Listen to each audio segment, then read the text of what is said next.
இனிய வணக்கங்கள் அன்பு நண்பர்களே. மீண்டும் ஒரு புத்தம் புதிய நன்னாள் இறைமையின் வரமாக நமது தளத்தின் முதல் படிநிலையாக நேர்மறை சிந்தனைகளை நம்மிடையே விதைக்க இணைகின்றார் அன்பு தோழர் கற்பகவள்ளி அவர்களை அன்புடன் வரவேற்போம்.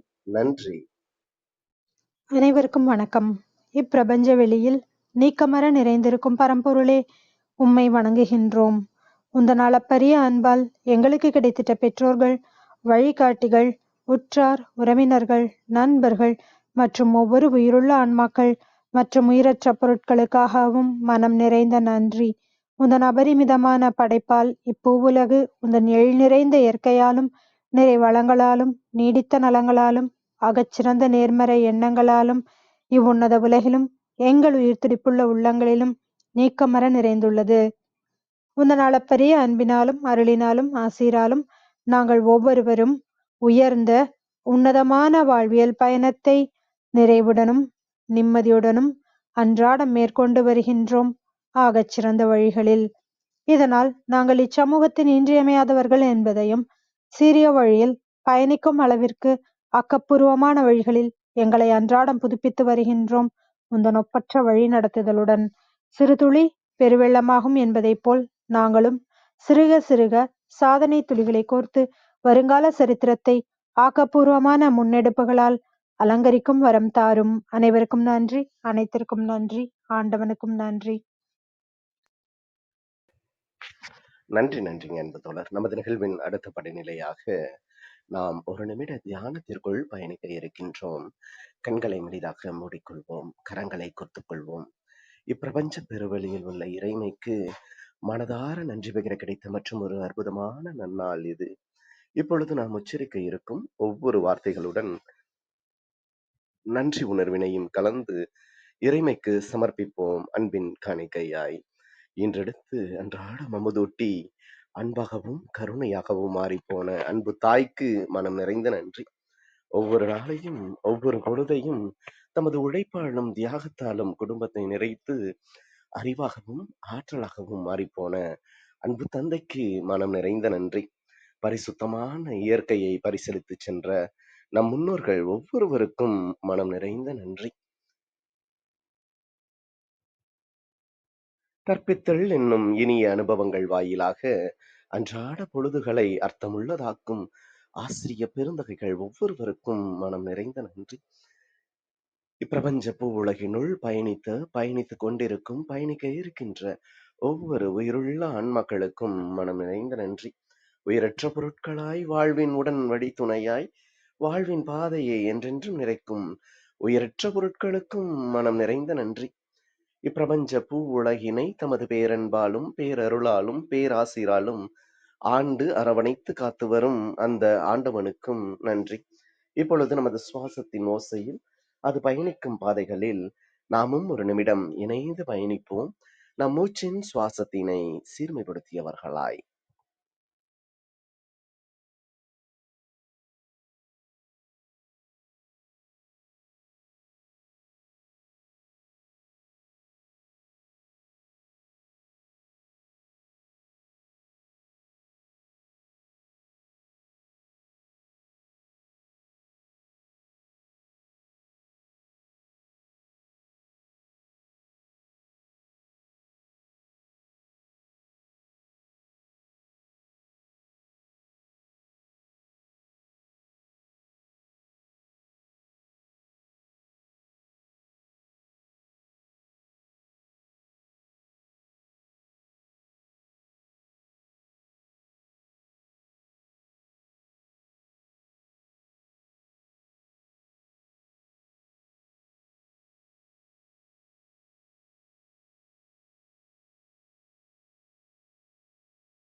இப்பிரபஞ்ச பெருவெளியில் நிகமர நிறைந்திருக்கும் முடிவில்லா பரம்பொருளின் அன்போடும் அருளோடும் ஆசிரோடும் எங்கள் வாழ்வியல் சூழல் அன்றாடம் அர்த்தமுள்ள வகையில் சீருடனும் செம்மையுடனும் பண்பட்டு வருகின்றது.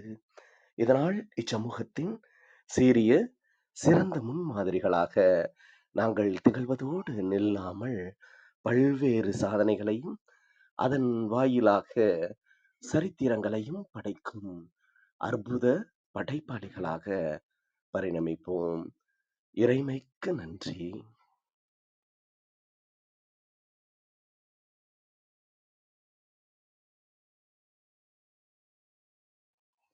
இனிய வணக்கங்கள் அன்பு நண்பர்களே. மீண்டும் ஒரு புத்தம் புதிய நன்னாள் இறைமையின் வரமாக நமது தளத்தின் 631வது நாள் நிகழ்விற்கு உங்கள் ஒவ்வொருவரையும் அன்புடன் வரவேற்பதில் பெருமகிழ்வு கொள்கின்றோம் நாங்கள். இந்த நாள் உங்களுக்கு ஆக சிறந்த நன்னாளாக அமைந்திடவும், நீங்கள் அடியெடுத்து வைக்கும் ஒவ்வொரு முயற்சிகளும் உங்களுக்கு ஆக சிறந்த வெற்றிகளை பரிசளிக்கவும் அன்பின் வாழ்த்துக்களை பகிர்ந்து கொள்வதில் பெருமகிழ்வு கொள்கின்றோம் நாங்கள். அன்பிற்கினிய நண்பர்களே, இந்த வாரம் முழுக்க நாம் விடா இனியவை என்ற ஒரு அற்புதமான தொகுப்பின் கீழ் நமது சிந்தனைகளை செழுமைப்படுத்தி வருகின்றோம். இந்த இனியவை தொகுப்பில் விடாமுயற்சி என்ற ஒரு அற்புதமான தலைப்பின் கீழ் இன்றைய சிந்தனைகளை நாம் செழுமைப்படுத்த இருக்கின்றோம்.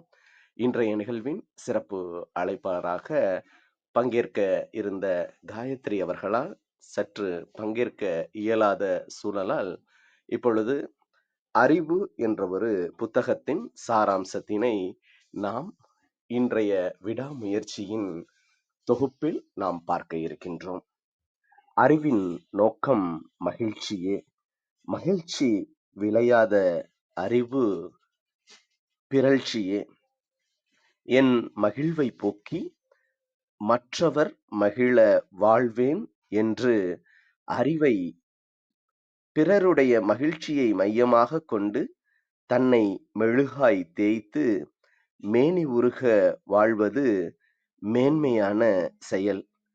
அறிவு என்பது மனமும் புலன்களும் முழுமையான வீச்சில் பணிபுரிந்து செயல்கள் ஆற்றும்போது கூடுவது. அறிவு என்பது மனமும் புலன்களும் முழுமையான வீச்சில் பணிபுரிந்து செயல்கள் ஆற்றும்போது கூடுவது. ஒரு நிகழ்வை நாம் எப்படி பார்க்கின்றோம், எவ்வாறு புரிந்து கொள்கின்றோம் என்பதுதான் அறிவின் அடையாளமாக இருக்கின்றது. நம் முன் நிற்கின்ற ஒரு பிரச்சனையை எவ்வளவு விரைவில் புரிந்து கொண்டு அதற்கான தீர்வை பரிந்துரைக்கின்றோம் என்பதுதான் நம் அறிவின் அடர்த்தி. ஆம், நம் முன் நிற்கின்ற ஒவ்வொரு சவால்களையும் எவ்வளவு விரைவில் நாம் புரிந்து கொண்டு அதற்கான தீர்வை நாம் பரிந்துரைக்கின்றோம் என்பதுதான் நம் அறிவின் அடர்த்தி. அதனால் நம் கவலை குறைந்து மகிழ்ச்சி உண்டாக வேண்டும். ஆம், நமது கவலை குறைந்து மகிழ்ச்சி உண்டாக வேண்டும். சிரமம் குறைந்து ஆனந்தம் அதிகரிக்க வேண்டும். தடை நீங்கி இயக்கம் இனிமையானதாக மாற வேண்டும். எந்த பயனும் விளைவிக்காத ஒருவனை அறிவாளி என்று கருத வேண்டிய அவசியமில்லை. ஆன்மா என்பது மனிதனுக்குள்ள மரண பயம் குறித்த ஆறுதல். ஆனால் மரபு அணு என்பது அறிவியல் ரீதியான உண்மை. தன்னுடைய மரபு அணு குழந்தையின் மூலம் காப்பாற்றப்படுவதால் ஒரு தகப்பன் தன் குழந்தையை எந்த சூழலிலும் காப்பாற்ற முனைவான். தன் உயிரையும் தந்து தன் மரபணுவை காப்பாற்றும் முயற்சியாகவே அது இருக்கும். மேம்போக்காக பார்க்கும் பொழுது இது தியாகத்தைப் போல தோன்றினாலும், நம்மையும் அறியாமல் நமக்குள் ஒட்டிக்கொண்டிருக்கும் சுயநலம் அது. தன் உணவையும் குழந்தைகளுக்கு கொடுக்கும்போது ஒரு தாய் மகிழ்கின்றாள் என்றால், அது மரபணுவின் காரணமாகத்தான்.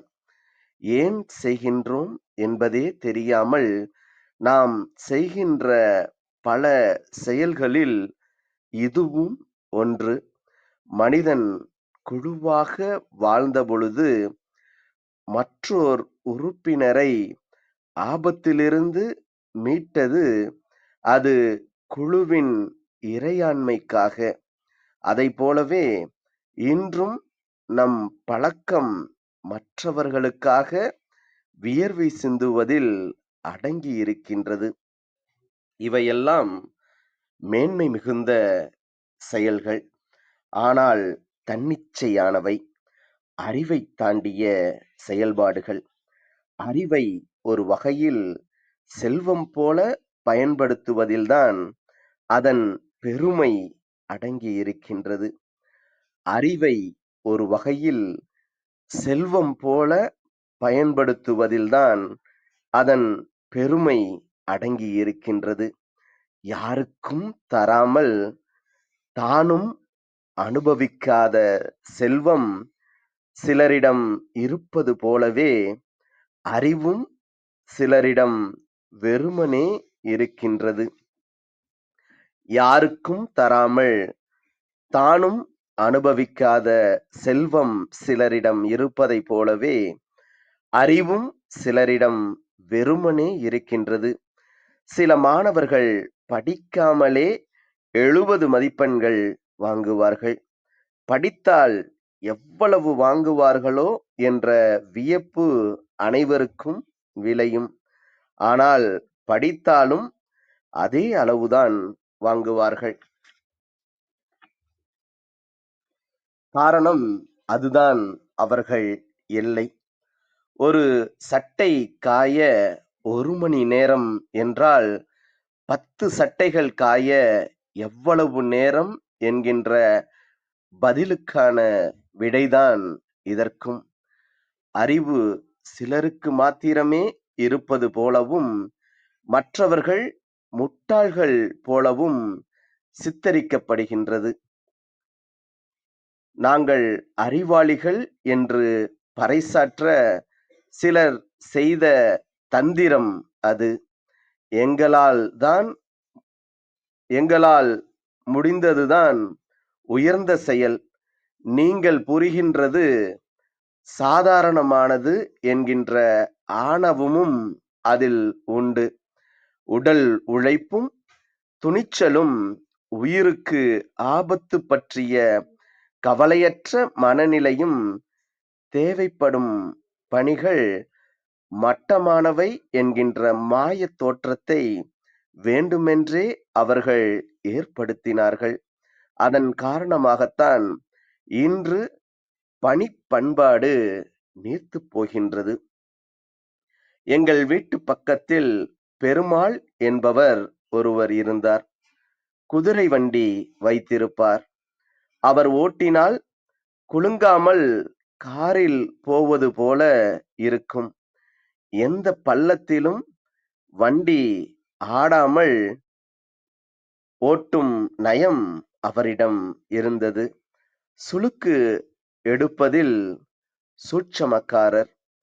கழுத்தில் சுளுக்கு இருந்தால் காலிலிருந்து நீவுவார்.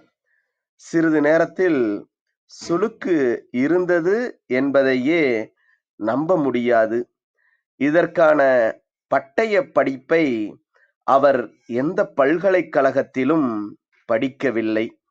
அவருடைய சாமர்த்தியங்களை திறன் என்று பெயர் எழுதி ஒட்டினாலும் அவை அறிவின்றி சாத்தியமாகுமா?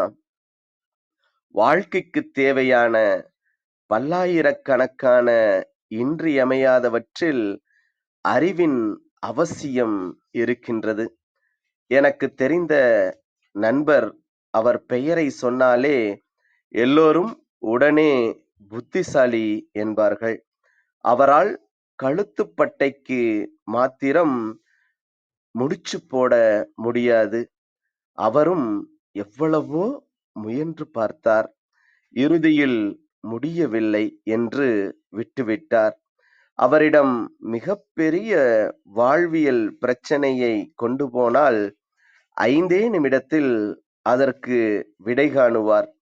ஆனால் முடிச்சு விஷயம் முடிந்து போனதாகவே கருதுகிறார். எல்லோரிடமும் அறிவு இருக்கின்றது. அது குறிப்பிட்ட திக்கில் பயணம் செய்கின்றது. இந்த ஒட்டுமொத்த அறிவும் சேர்ந்ததுதான் மனித இனத்தின் செழுமை கூடுகிறது. அறிவை உணர்ந்து பயன்படுத்துகிறவர்கள் சிலர், அறிவை அதிகரிக்கும் முயற்சி என்பதே நம் அறிவை மூடியிருக்கும் அறியாமையை அகற்றுவதுதான். அப்படி அறியாமையை அகற்ற சம்மதிப்பதுதான் கற்றுக்கொள்ளுதல். அது பள்ளிகளில்தான் நிகழ வேண்டும் என்பதல்ல. எங்கு வேண்டுமானாலும் நிகழலாம். யாரிடம் வேண்டுமானாலும் நிகழும். அதற்கு கற்றுக்கொள்ள வேண்டும் என்கின்ற தாகம் இருந்தால் போதும். இது உன்னுடைய அறிவு என்று கணக்கிடப்படுகின்ற அறிவு உண்மையானது என்று கவலைப்பட வேண்டியதில்லை. பிரபஞ்சம் முழுவதுக்குமாக விரிந்திருக்கும் பரந்துபட்ட அறிவை கணக்கிடும் உத்திகளை யாராலும் கணக்கிட்டு அறுதியிட முடியாது. அறிவு என்பது நிலையானதும் அல்ல. அது அறியாமை விலக விலக அதிகமாகிக் கொண்டே வரும். அறியாமையை அள்ளி அப்பிக்கொண்டால் குறையவே செய்யும்.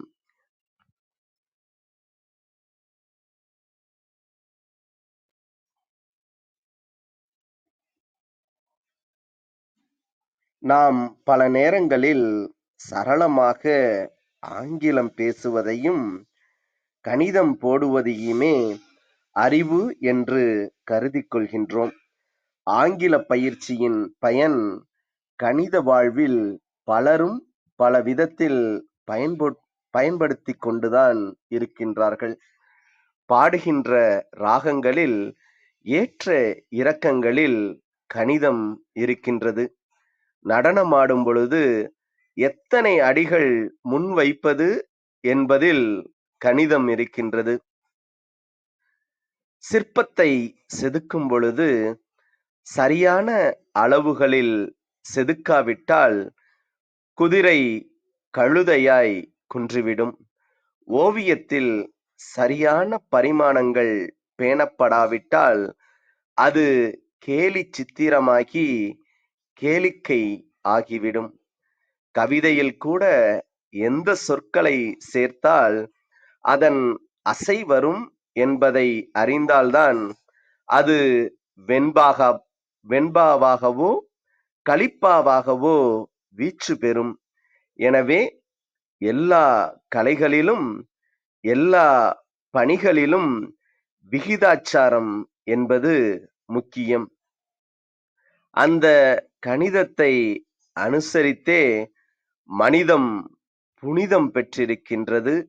எனவே காகிதத்தில் போடும் கணிதம் மாத்திரமே புத்திசாலித்தனத்திற்கு கட்டளை கல் என்று கருத வேண்டியதில்லை. அதைப் போலவே பார்க்க பளபளப்பாக இருப்பவர்கள் அறிவாளிகள் என்று எண்ணுகின்ற மனப்பான்மையும் நம்மிடம் உண்டு. நிறைய பணிகளுக்கு நேர்காணல் நடத்தும் பொழுது இந்த மனசாய்வின் காரணமாக முடிவுகள் எடுக்கப்படுவது உண்டு. அதுபோல ஒரு செயலில் மின்னுபவர்கள் மற்ற எல்லாவற்றிலும் சிறந்து விளங்குவார்கள் என்று கருதுகின்ற மனப்பான்மையும் நம்மிடம் இருக்கின்றது. இவையெல்லாம் அறிவு பற்றிய நம்முடைய தவறான மதிப்பீடுகள். சிலரே அறிவுடன் பிறந்ததாக சொல்லப்பட்ட எண்ணம் நம்மீது அழுத்தமாக விழுந்ததன் பலனே இது. அறிவும் படர்ந்து இருக்க வேண்டும். ஒன்றில் மாத்திரம் எக்கச்சக்க நிபுணத்துவம் இருந்தால் அவர்கள் பயனற்று இருப்பார்கள். நடைமுறை வாழ்விலிருந்து அது நம்மை துண்டித்துவிடும். ஒன்றில் நிறைய அறிவுடன் விளங்குபவர்களை விட பலவற்றில் சுமாராக அறிந்து வைத்திருப்பதன் வாழ்வை லாவகமாக எடுத்து செல்ல முடியும். முழுவதும் ஆண் தன்மை கொண்ட குரோமோசோம்கள் இருந்தாலோ 3X குரோமோசோம்கள் இருந்தாலோ அவர்கள் உயிருடன் இருப்பதில்லை.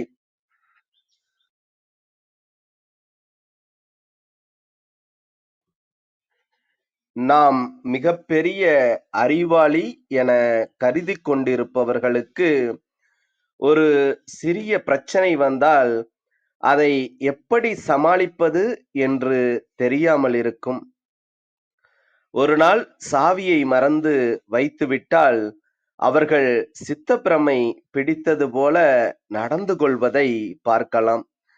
அனுபவபூர்வமான அறிவுடன் அவர்கள் கல்வி அறிவு கை குலுக்காததே இதற்கு காரணம். அறிவு என்பது நம்மை சுற்றி இருப்பவற்றோடு தொடர்புபடுத்தி பார்க்காவிட்டால் நிகழ வாய்ப்பில்லை. ஆம், அறிவு என்பது நம்மை சுற்றி இருப்பவற்றோடு நம்மை தொடர்புபடுத்தி பார்க்காவிட்டால் அது நிகழ வாய்ப்பில்லை. அறிவு பல நிலைகளில் மனிதர்களிடம் காணப்படுகின்றது. சிலர் படைப்புத் திறனில் சிறந்து விளங்குவார்கள். அவர்கள் எதையுமே வழக்கமான பாணியில்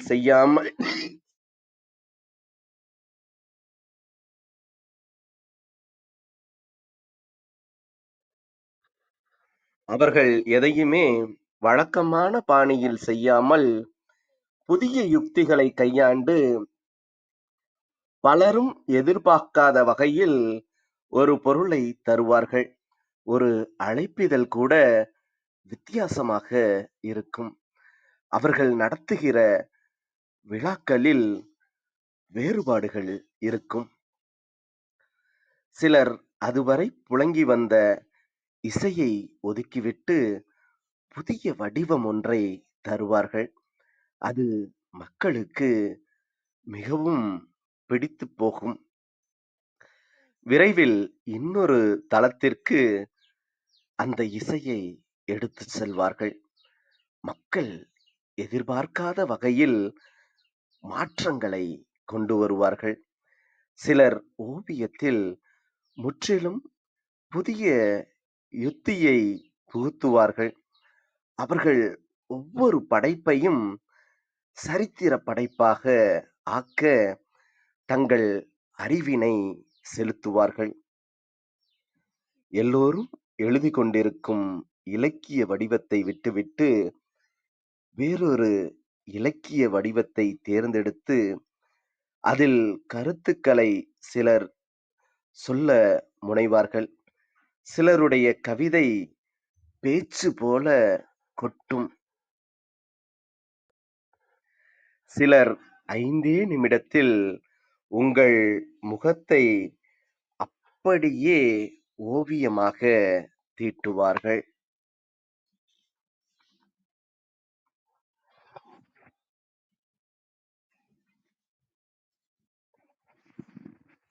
திரைப்படத்தின் போக்கையே மாற்றிக் காட்டி அதில் பல அரிய தொழில்நுட்பங்களை புகுத்திய கலைஞர்கள் இருக்கின்றார்கள்.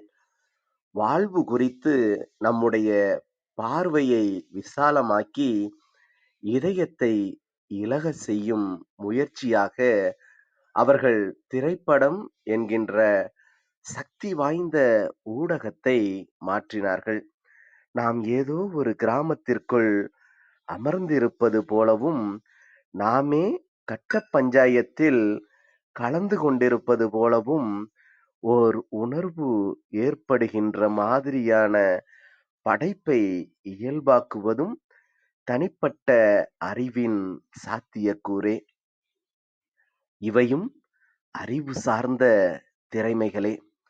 இவர்களால் உலகம் மேம்பட்டதோடு நம் அன்றாட வாழ்வில் சுட்டுப் பொசுக்கும் உஷ்ணத்தில் இளைப்பாறவும் முடிகின்றது. சிலர் சமாதானப்படுத்துவதில் கில்லாடிகளாக இருப்பார்கள். எவ்வளவு பெரிய சண்டையாக இருந்தாலும் சரி, நடுவில் புகுந்து இருவரையும் அமர செய்து பதற்றத்தை தணித்து தேநீர் பருக செய்து அவர்களிடம் பக்குவமாக பேசி இருவரையும் பழையபடி நண்பர்களாக மாற்றி பிரிவார்கள். கணவன் மனைவிக்குள் சண்டை வந்தால் பேசி அவர்களுடைய மனஸ்தாபத்தை அகற்றி குடும்பத்தில் ஒற்றுமையை நிலவ செய்வார்கள். 2 நாடுகளுக்கிடையே தூதராக செயல்பட்டு அவற்றில் போர் மூளாதபடி பார்த்துக் கொள்வார்கள். இதற்கு ஒரு விதமான அறிவு வேண்டும். படிப்பில் தங்கப்பதக்கம் வாங்குபவர்களுக்கு இது சாத்தியமில்லை. பொறுமையும் சமயோஜித புத்தியும் இதற்கு தேவை. இருதரப்பு நியாயங்களையும் யோசித்து செய்து அவர்கள் மூலமாகவே தீர்வு காண வேண்டும். இது நீதிபதியின் பணியல்ல. அதிகாரத்தாலோ அரசியலமைப்பு சட்டத்தாலோ அளிக்கப்பட்ட பொறுப்பும் அல்ல. யாரையும் கட்டுப்படுத்தாத சூழலில் அவர்களிடையே சமாதானம் நிலவ செய்வது ஒரு விதமான அறிவு. நிறைய படித்திருப்பார்கள். ஆனால் மேடையில் ஏறி கோர்வையாக 4 வரிகள் பேச வராது. எழுதி படிப்பார்கள். பற்கள் தந்தியடிக்க, நாக்கு குளற, பேச்சு அவர்களுக்கு கூட புரியாமல் போகும். சாதாரண பேச்சையே மீமையில் பேச்சாக சிலர் மாற்றிவிடுகிறார்கள். படித்த செய்திகளை கோர்வையாக, அழகாக, எந்த குறிப்பும் இல்லாமல், பார்வையாளர் பற்றிய பயம் இல்லாமல், எந்த இடத்திலும் தடுமாறாமல், அனைவரும் தலையாட்டும் வண்ணமும், எல்லோரும் ஏற்றுக்கொள்ளும்படியும் பேசக்கூடியவர்கள் ஒருவிதமான அறிவு படைத்தவர்கள். மற்றவர்கள் பேச்சுக்கு உடனுக்குடன் பதிலடி கொடுத்து, நகைச்சுவையுடன் யாரும் புண்படாதவாறு வாதங்களை முன்வைத்து பேசக்கூடியவர்கள் அறிவாளிகள்.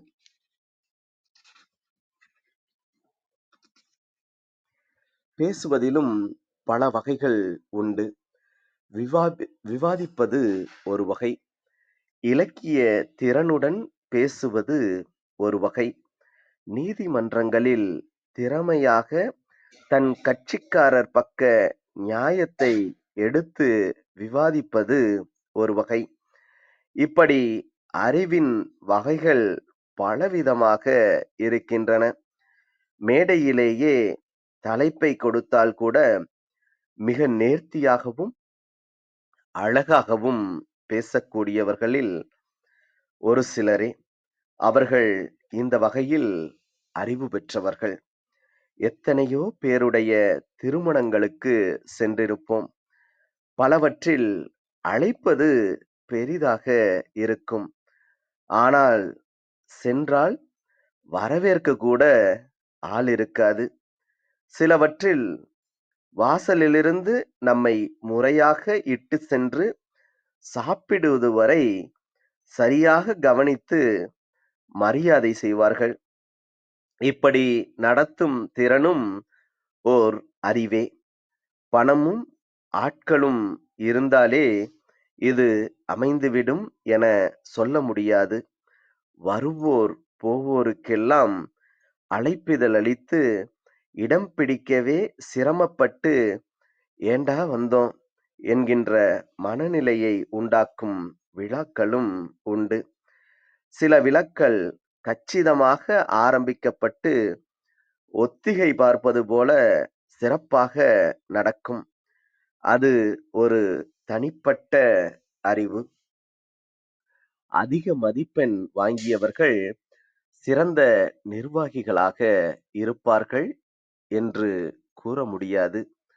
மிகப்பெரிய சட்ட ஒழுங்கு கலவரம் நடந்த இடத்தில் சிலரை பணியமர்த்தினால் ஒரு சில மாதங்களிலேயே அங்கு அமைதியை அவர்கள் நிலைநாட்டுவார்கள். புதிய திட்டங்களை சிலரிடம் செயல்படுத்த ஒப்படைத்தால் அனைத்து தரப்பிலும் வரக்கூடிய நெருக்கடிகளை உருப்படியாய் யோசித்து பிசிறு இல்லாமல் திட்டப்பயன் முழுமையாக மக்களை சென்றடையுமாறு செயல்படுவார்கள். துறைகளை வடிவமைப்பது, புதிய அமைப்புகளை உருவாக்குவது, கட்டடங்களை கட்டுவது போன்ற நிர்வாக திறன்மிக்க செயல்பாடுகளில் ஒரு சிலருடைய ஆற்றலே மின்னுகின்றது. இவற்றை எல்லோருமே செய்ய முடியாது. ஒரு சிலர் வாகனத்தை செலுத்த விரைவாக கற்றுக்கொள்கின்றார்கள். சிலர் தசை அசைவுகளை கொண்ட விளையாட்டுகளில் எளிதாக வெற்றி பெறுகின்றார்கள். சிலரால் குறிபார்த்து சுட முடிகிறது. சிலர் லாவகமாக நீந்துகின்றார்கள். சிலர் இயந்திரத்தை பார்த்தால் அதே போன்று இன்னொரு இயந்திரத்தை எளிதில் வடிவமைக்கின்றார்கள். சிலர் ஒரு காரின் அனைத்து பாகங்களையும் பிரித்து 1 மணி நேரத்தில் ஒன்றாக சேர்த்து விடுகிறார்கள். சிலர் திறம்பட கூட்டல் கழித்தல்களில் செயல்படுகிறார்கள். இப்படி பல விகிதங்களில் அறிவு செயல் வடிவங்களாக மனிதர்களிடம் வெளிப்படுகின்றது. புதிய பகுதிகளை கண்டுபிடிப்பது ஒரு விதமான அறிவு. புதிய நிலப்பகுதிகளையும் கண்டங்களையும் கண்டறிவதற்கு நீண்ட பயணம் மேற்கொண்டு செல்கின்ற வழிகளில் கண்ட தொல்லைகள், ஆபத்துக்களை எல்லாம் எதிர்கொண்டு இலக்கை அடைவது மிகப்பெரிய அறிவு. அதற்கு துணிச்சல் மாத்திரமல்ல, சுற்றுச்சூழல் பிரச்சனை பற்றியும் அறிவியல், புவியியல் குறித்த பெரிய அளவு ஞானமும் தேவையாக இருந்தன. இந்த கண்டுபிடிப்புகள் மூலம் அறிவியல், வேளாண்மை, உணவியல் போன்ற பல துறைகள் முன்னேறின. உணர்ச்சியை ஒழுங்குபடுத்துவது ஓர் அறிவு. மற்ற வகைகளில் புத்திசாலிகளாக இருக்கும் பலருக்கும் தங்கள் உணர்ச்சிகளை கட்டுப்படுத்த தெரியாது.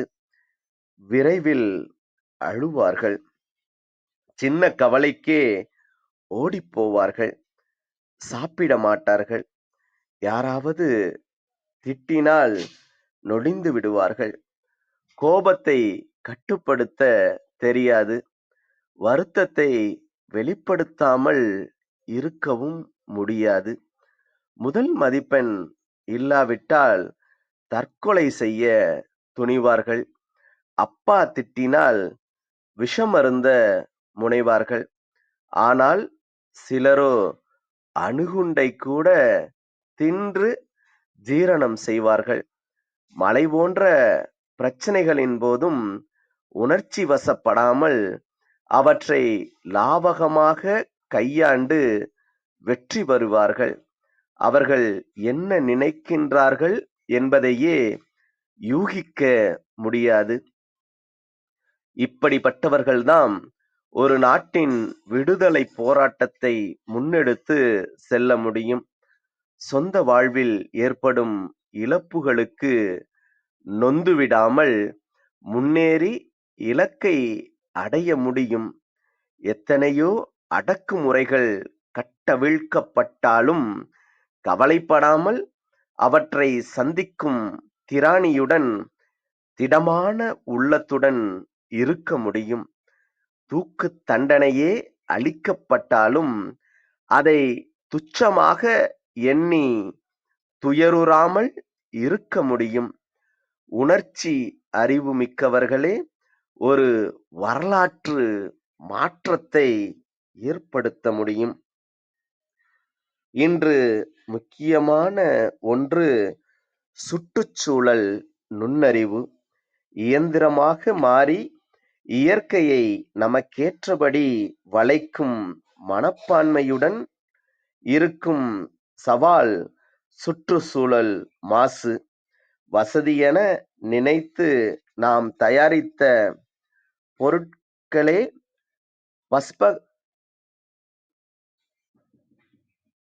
பஸ்மாசுரனாக மாறி நம் தலையில் கை வைக்க வருகின்ற நிலையை இன்று நாம் காணுகின்றோம். உலக வெப்பமயமாதல் ஒவ்வொரு நிமிடமும் நடந்து வருகின்றது.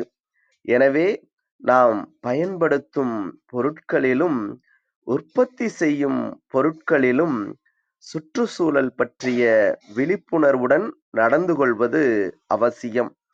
இன்று கூட பல்லாயிரக்கணக்கான ஆண்டுகளாக சில ஊர் மக்கள் நினைத்து பார்க்க முடியாத சுற்றுச்சூழலில் வாழ்க்கையை நடத்தி வருகிறார்கள். அவர்கள் பெய்கிற மழையை அப்படியே சேகரித்து பனியில் சிறிதும் புலம்பலின்றி வாழ்கின்றார்கள். அவர்களுடைய நுண்ணறிவு மிகவும் போற்றத்தக்கது. இதுபோன்று எண்ணற்ற வகைகளில் அறிவு வேறுபடுகின்றது. இவை அனைத்துமே இவ்வுலகம் இயங்கவும் மேம்படவும் அவசியமானவை. இவற்றில் எது குறைந்தாலும் சமுதாயம் நொண்டியடிக்கும். ஆனால் இவற்றை நாம் அறிவு பட்டியலில் வைத்துக்கொண்டு ஆராதிப்பதே இல்லை. அறிவு எல்லா நேரங்களிலும் வெற்றி பெறுவதில்லை. ஏனெனில் அறிவை மதிக்கும் சூழல் அவசியம். அறிவை போற்றி அறிவாளிகளுடைய சொற்களை கொண்டாடி அவர்கள் தலைமையை ஏற்றி மகிழும் சமூகமே அறிவு வெற்றி பெறும் சூழலை ஏற்படுத்தும். சில நேரங்களில் தங்களுக்கு பிடித்தவற்றை பெருங்குரலில் ஒலிக்கும் நபர்களையே மக்கள் விரும்புகின்றார்கள். கசப்பான உண்மைகளை போட்டு உடைப்பவர்களை சமூகம் விரும்புவதில்லை. தாங்கள் வாழ்கின்ற காலத்தை தாண்டி யார் சிந்தித்தாலும் அவர்களை புறக்கணிக்கவும் ஒதுக்கி வைக்கவும் புத்தி சுவாதீனமற்றவர்கள் என்று வெறுத்து தள்ளவுமே உலகம் விரும்புகின்றது. ஆம், தாங்கள் வாழ்கின்ற காலத்தை தாண்டி யார் சிந்தித்தாலும் அவர்களை புறக்கணிக்கவும் ஒதுக்கி வைக்கவும் புத்தி சுவாதீனமற்றவர்கள் என்று வெறுத்து தள்ளவுமே உலகம் விரும்புகின்றது. அறிவாளிகள் எல்லா துறைகளிலும் கொண்டாடப்படுகிற போது உலகமே அறிவாளிகள் நிறைந்த இடமாக ஆகிவிட்டது என்று பொருள். அது அவ்வளவு எளிதில் சாத்தியமல்ல. எனவே அதிக அறிவாளியாக இருப்பவன் அதிக எதிர்ப்புகளை சந்திக்க வேண்டியிருக்கும். அவற்றை மீறிதான் அவனது பங்களிப்பை செய்ய வேண்டும். அறிவு கௌரவம் பெறுவது உண்மையும் உழைப்பும் சேரும்போதுதான். தான் செய்ததை காட்டிலும் மேம்பட்ட ஒன்றை வேறொருவர் செய்ய நேர்ந்தால் ஒத்துக்கொள்வதும், தன்னுடைய கண்டுபிடிப்பை காட்டிலும் மேம்பட்ட ஒன்றை மற்றவர் கண்டுபிடித்தால் அதை பாராட்டி மகிழ்வதும் அறிவை பிரகாசிக்கச் செய்யும் நிகழ்வுகள். உழைக்காமல் அறிவு இருக்கின்றது என்று சொன்னால் அது நாளடைவில் சுடர்விடாமல் சுருங்கிப் போய்விடும். அறிவை தூண்டிவிட நிறைய நேரம் உன்னிப்பாக உழைக்க வேண்டும். அசாதாரண ஆற்றலும் தோல்விகளில் துவளாத துணிவும் எதிர்ப்புகளைக் கண்டு அஞ்சாத நெஞ்சுரமும் அவசியம். முதல் முயற்சியிலேயே வெற்றி பெறாமல் போகலாம். நம்முடைய படைப்பு பலரால் போற்றப்படாமலும் போகலாம். அவற்றைப் பற்றியெல்லாம் அக்கறை கொள்ளாமல் தொடர்ந்து முன்னேறி செல்வது அவசியம்.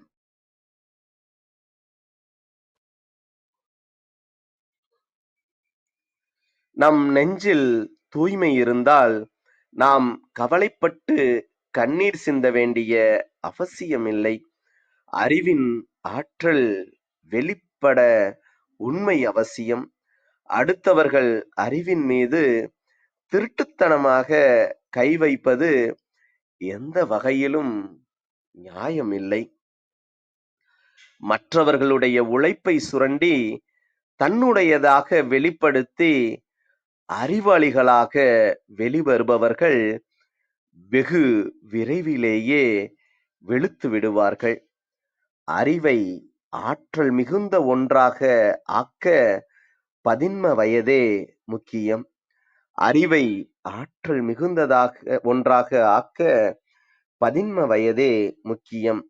யார் அந்த வயதில் சரியான பாதையை தேர்ந்தெடுக்கின்றார்களோ, கடினமான பணிகளை கையில் எடுக்கின்றார்களோ, மனதிற்கு கடிவாளமிட்டு நேர் பாதையில் பயணம் செய்கின்றார்களோ, அவர்கள் அறிவை பயன்படுத்த அடித்தளம் இடுகின்றார்கள். அவர்கள் வயதில் ஏற்படும் வைராக்கியமே வாழ்நாள் முழுவதும் வலம் வரும். நல்ல புத்தகங்களை வாசிப்பதும், உயர்ந்த மனிதர்களுடன் உட்கார்ந்து பேசுவதும், நல்ல நண்பர்களுடன் பழகுவதும், வீண் கேளிக்கைகளை தவிர்ப்பதும், தூக்கத்தை குறைத்து ஆக்கப்பூர்வமான பணிகளில் ஆழ்வதும், பருவக் கோளாறுகளில் சிக்கி சீரழியாமல் வாழ்வதும் அவசியமானவை. அவை நம்முடைய ஆளுமையை உயர்த்திப் பிடிப்பவை. அந்த பருவத்தில் பெற்றோர் அந்த நேரத்தை அதிகமாக குழந்தைகளுடன் செலவழிக்க வேண்டும். ஆறுதலாக நடைப்பயிற்சிக்கு அழைத்துச் சென்று பருவ மாற்றங்கள் குறித்து அவர்களிடம் பேச வேண்டும். பெண் மீது ஏற்படும் ஈர்ப்போ, ஆண் மீது தோன்றும் ஆர்வமோ எப்படிப்பட்டவை என விவாதிக்க வேண்டும். உடலில் உண்டாகும் வளர்ச்சி பற்றியெல்லாம் எடுத்துச் சொல்ல வேண்டும். பிள்ளைகள் தோளுக்கு மேல் வளர்ந்தால் தோழனைப் போல நடத்தி அவர்கள் தொலைந்து விடாமல் காப்பாற்ற வேண்டும். உயர்ந்த உன்னதமான இலக்குகளை அவர்கள் முன்வைத்து அவற்றை அடைய முயற்சி செய்ய வேண்டும் என்கின்ற தீயை அவர்கள் மனதில் மூட்ட வேண்டும். போதைப் பொருட்கள் போன்றவற்றை பற்றி போதித்து அவற்றின் பக்கம் சாய்ந்து விடாமல் இருக்கச் செய்ய வேண்டும். அவர்கள் தங்கள் அறிவை எப்படியெல்லாம் கூர்மைப்படுத்தி குறிக்கோளை அடையலாம் என தெளிவுபடுத்தலாம். இலக்கு சார்ந்த வாழ்வை விட நோக்கம் சார்ந்த வாழ்வே மேலானது என புரிய வைக்கலாம். இலக்கு சார்ந்த வாழ்வை விட நோக்கம் சார்ந்த வாழ்வே மேலானது என புரிய வைக்கலாம். நமக்கு அளிக்கப்பட்டிருக்கும் அறிவு புல்லாங்குழல் அதை மூங்கிலாக்க ஆக்காமல் இனிய இசையை எழுப்பும் கருவியாக ஆக்க எப்படி பயிற்சி அவசியம் என எடுத்து சொல்லலாம். இவற்றையெல்லாம் கண்டிப்பு கலக்காமல் அன்போடு அரவணைத்து செய்ய வேண்டும். தேடல் தொடங்கிவிட்டால் அறிவு மின்னுவதை பற்றி கவலைப்பட வேண்டாம். அறிவு செறிவு பெறுவது மழை பெய்தும் ஈசல்கள் வருவது போல இயல்பாக நிகழும்.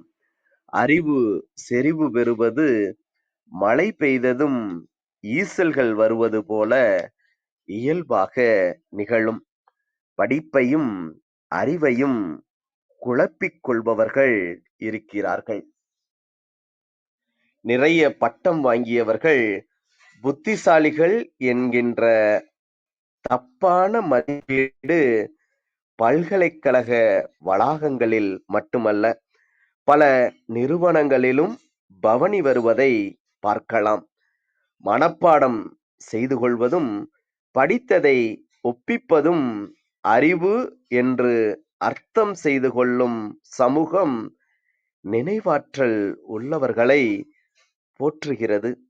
அவர்கள் இருப்பதை அப்படியே கிரகிப்பவர்கள்தாமே தவிர புதிதாக எதையும் சாதிப்பவர்கள் அல்ல. அவர்களுடைய பங்களிப்பு என்பது எதுவும் இல்லை.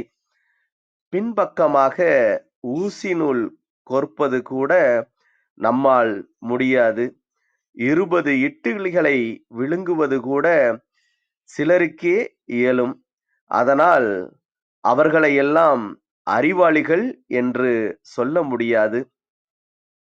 இந்த மனித இனம் இன்னும் வசதியாக வாழ இவர்கள் ஏதேனும் ஒரு சின்ன பங்களிப்பை ஆற்றியிருக்கிறார்களா என பார்க்க வேண்டும்.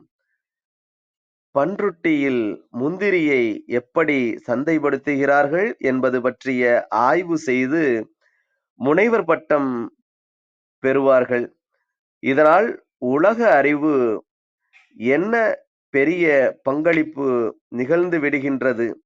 ஆய்வு கூட புதிய கோணத்தில் இதுவரை யாரும் பயணிக்காத பாதையில் நிகழ்ந்தாதான் பிரயோஜனமாகி பிரகாசிக்கும். படிப்பு என்பதும் பரீட்சையில் தேர்ச்சி என்பதும் சில வழிமுறைகளை கொண்டு அணுகப்படுகின்ற ஒன்று. சிலர் தங்கள் அடையாள அட்டையில் அனைத்து பட்டங்களையும் போட்டிருப்பார்கள். அவர்கள் தங்களை அறிவாளிகளாக காட்டிக்கொள்ள எடுக்கும் முதல் முயற்சி எது? அறிவாளிகள் தங்களை ஒருபோதும் அறிவிக்க விரும்புவதில்லை.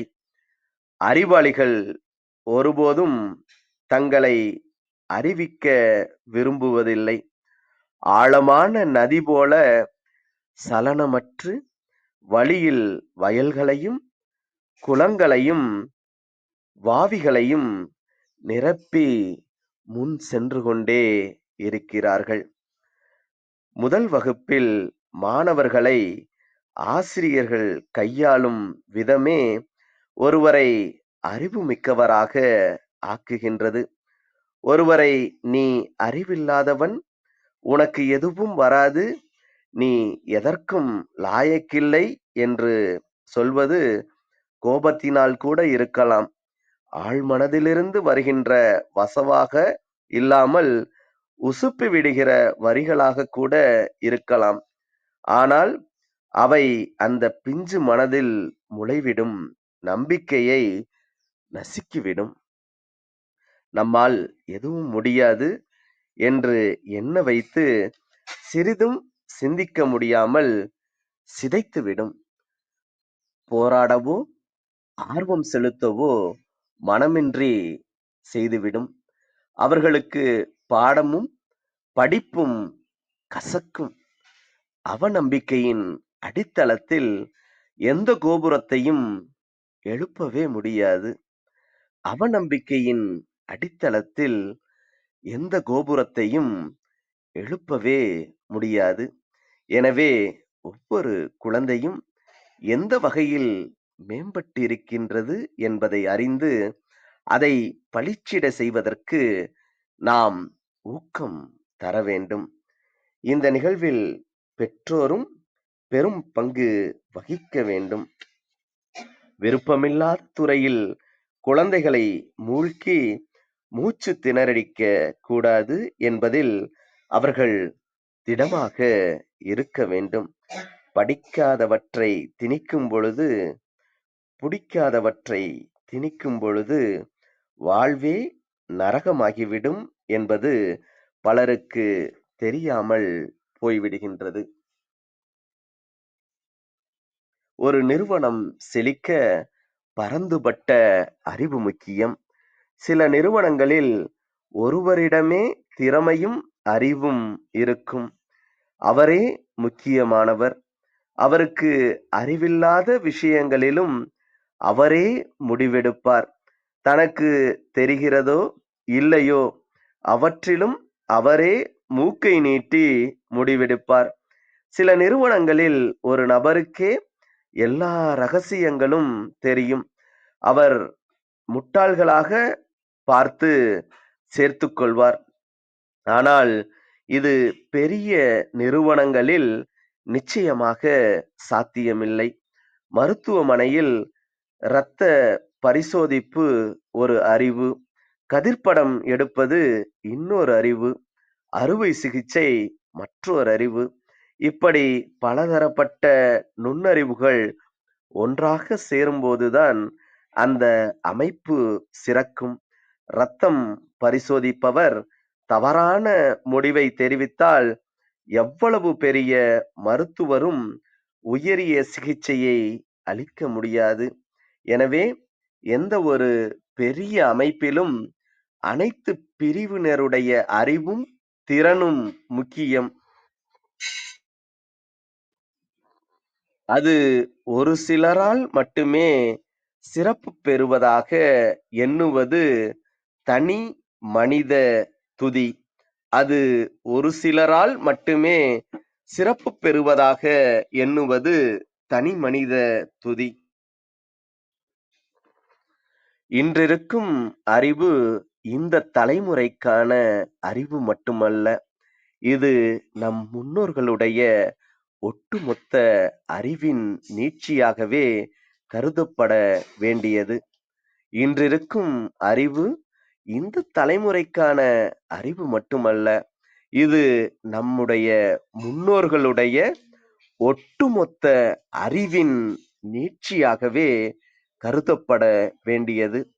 யார் கண்டுபிடித்தார்கள் என்றே தெரியாமல் அவர்கள் இயற்கையுடன் போராடி கண்டுபிடித்த பல சாதனங்கள்தாம் இன்று செழுமை பெற்றும் வளர்ச்சி பெற்றும் நவீன கருவிகளாக மாறி இருக்கின்றன. இன்றைய துப்பாக்கிகள் அன்றைய கற்கருவிகளின் பரிணாம வளர்ச்சியே.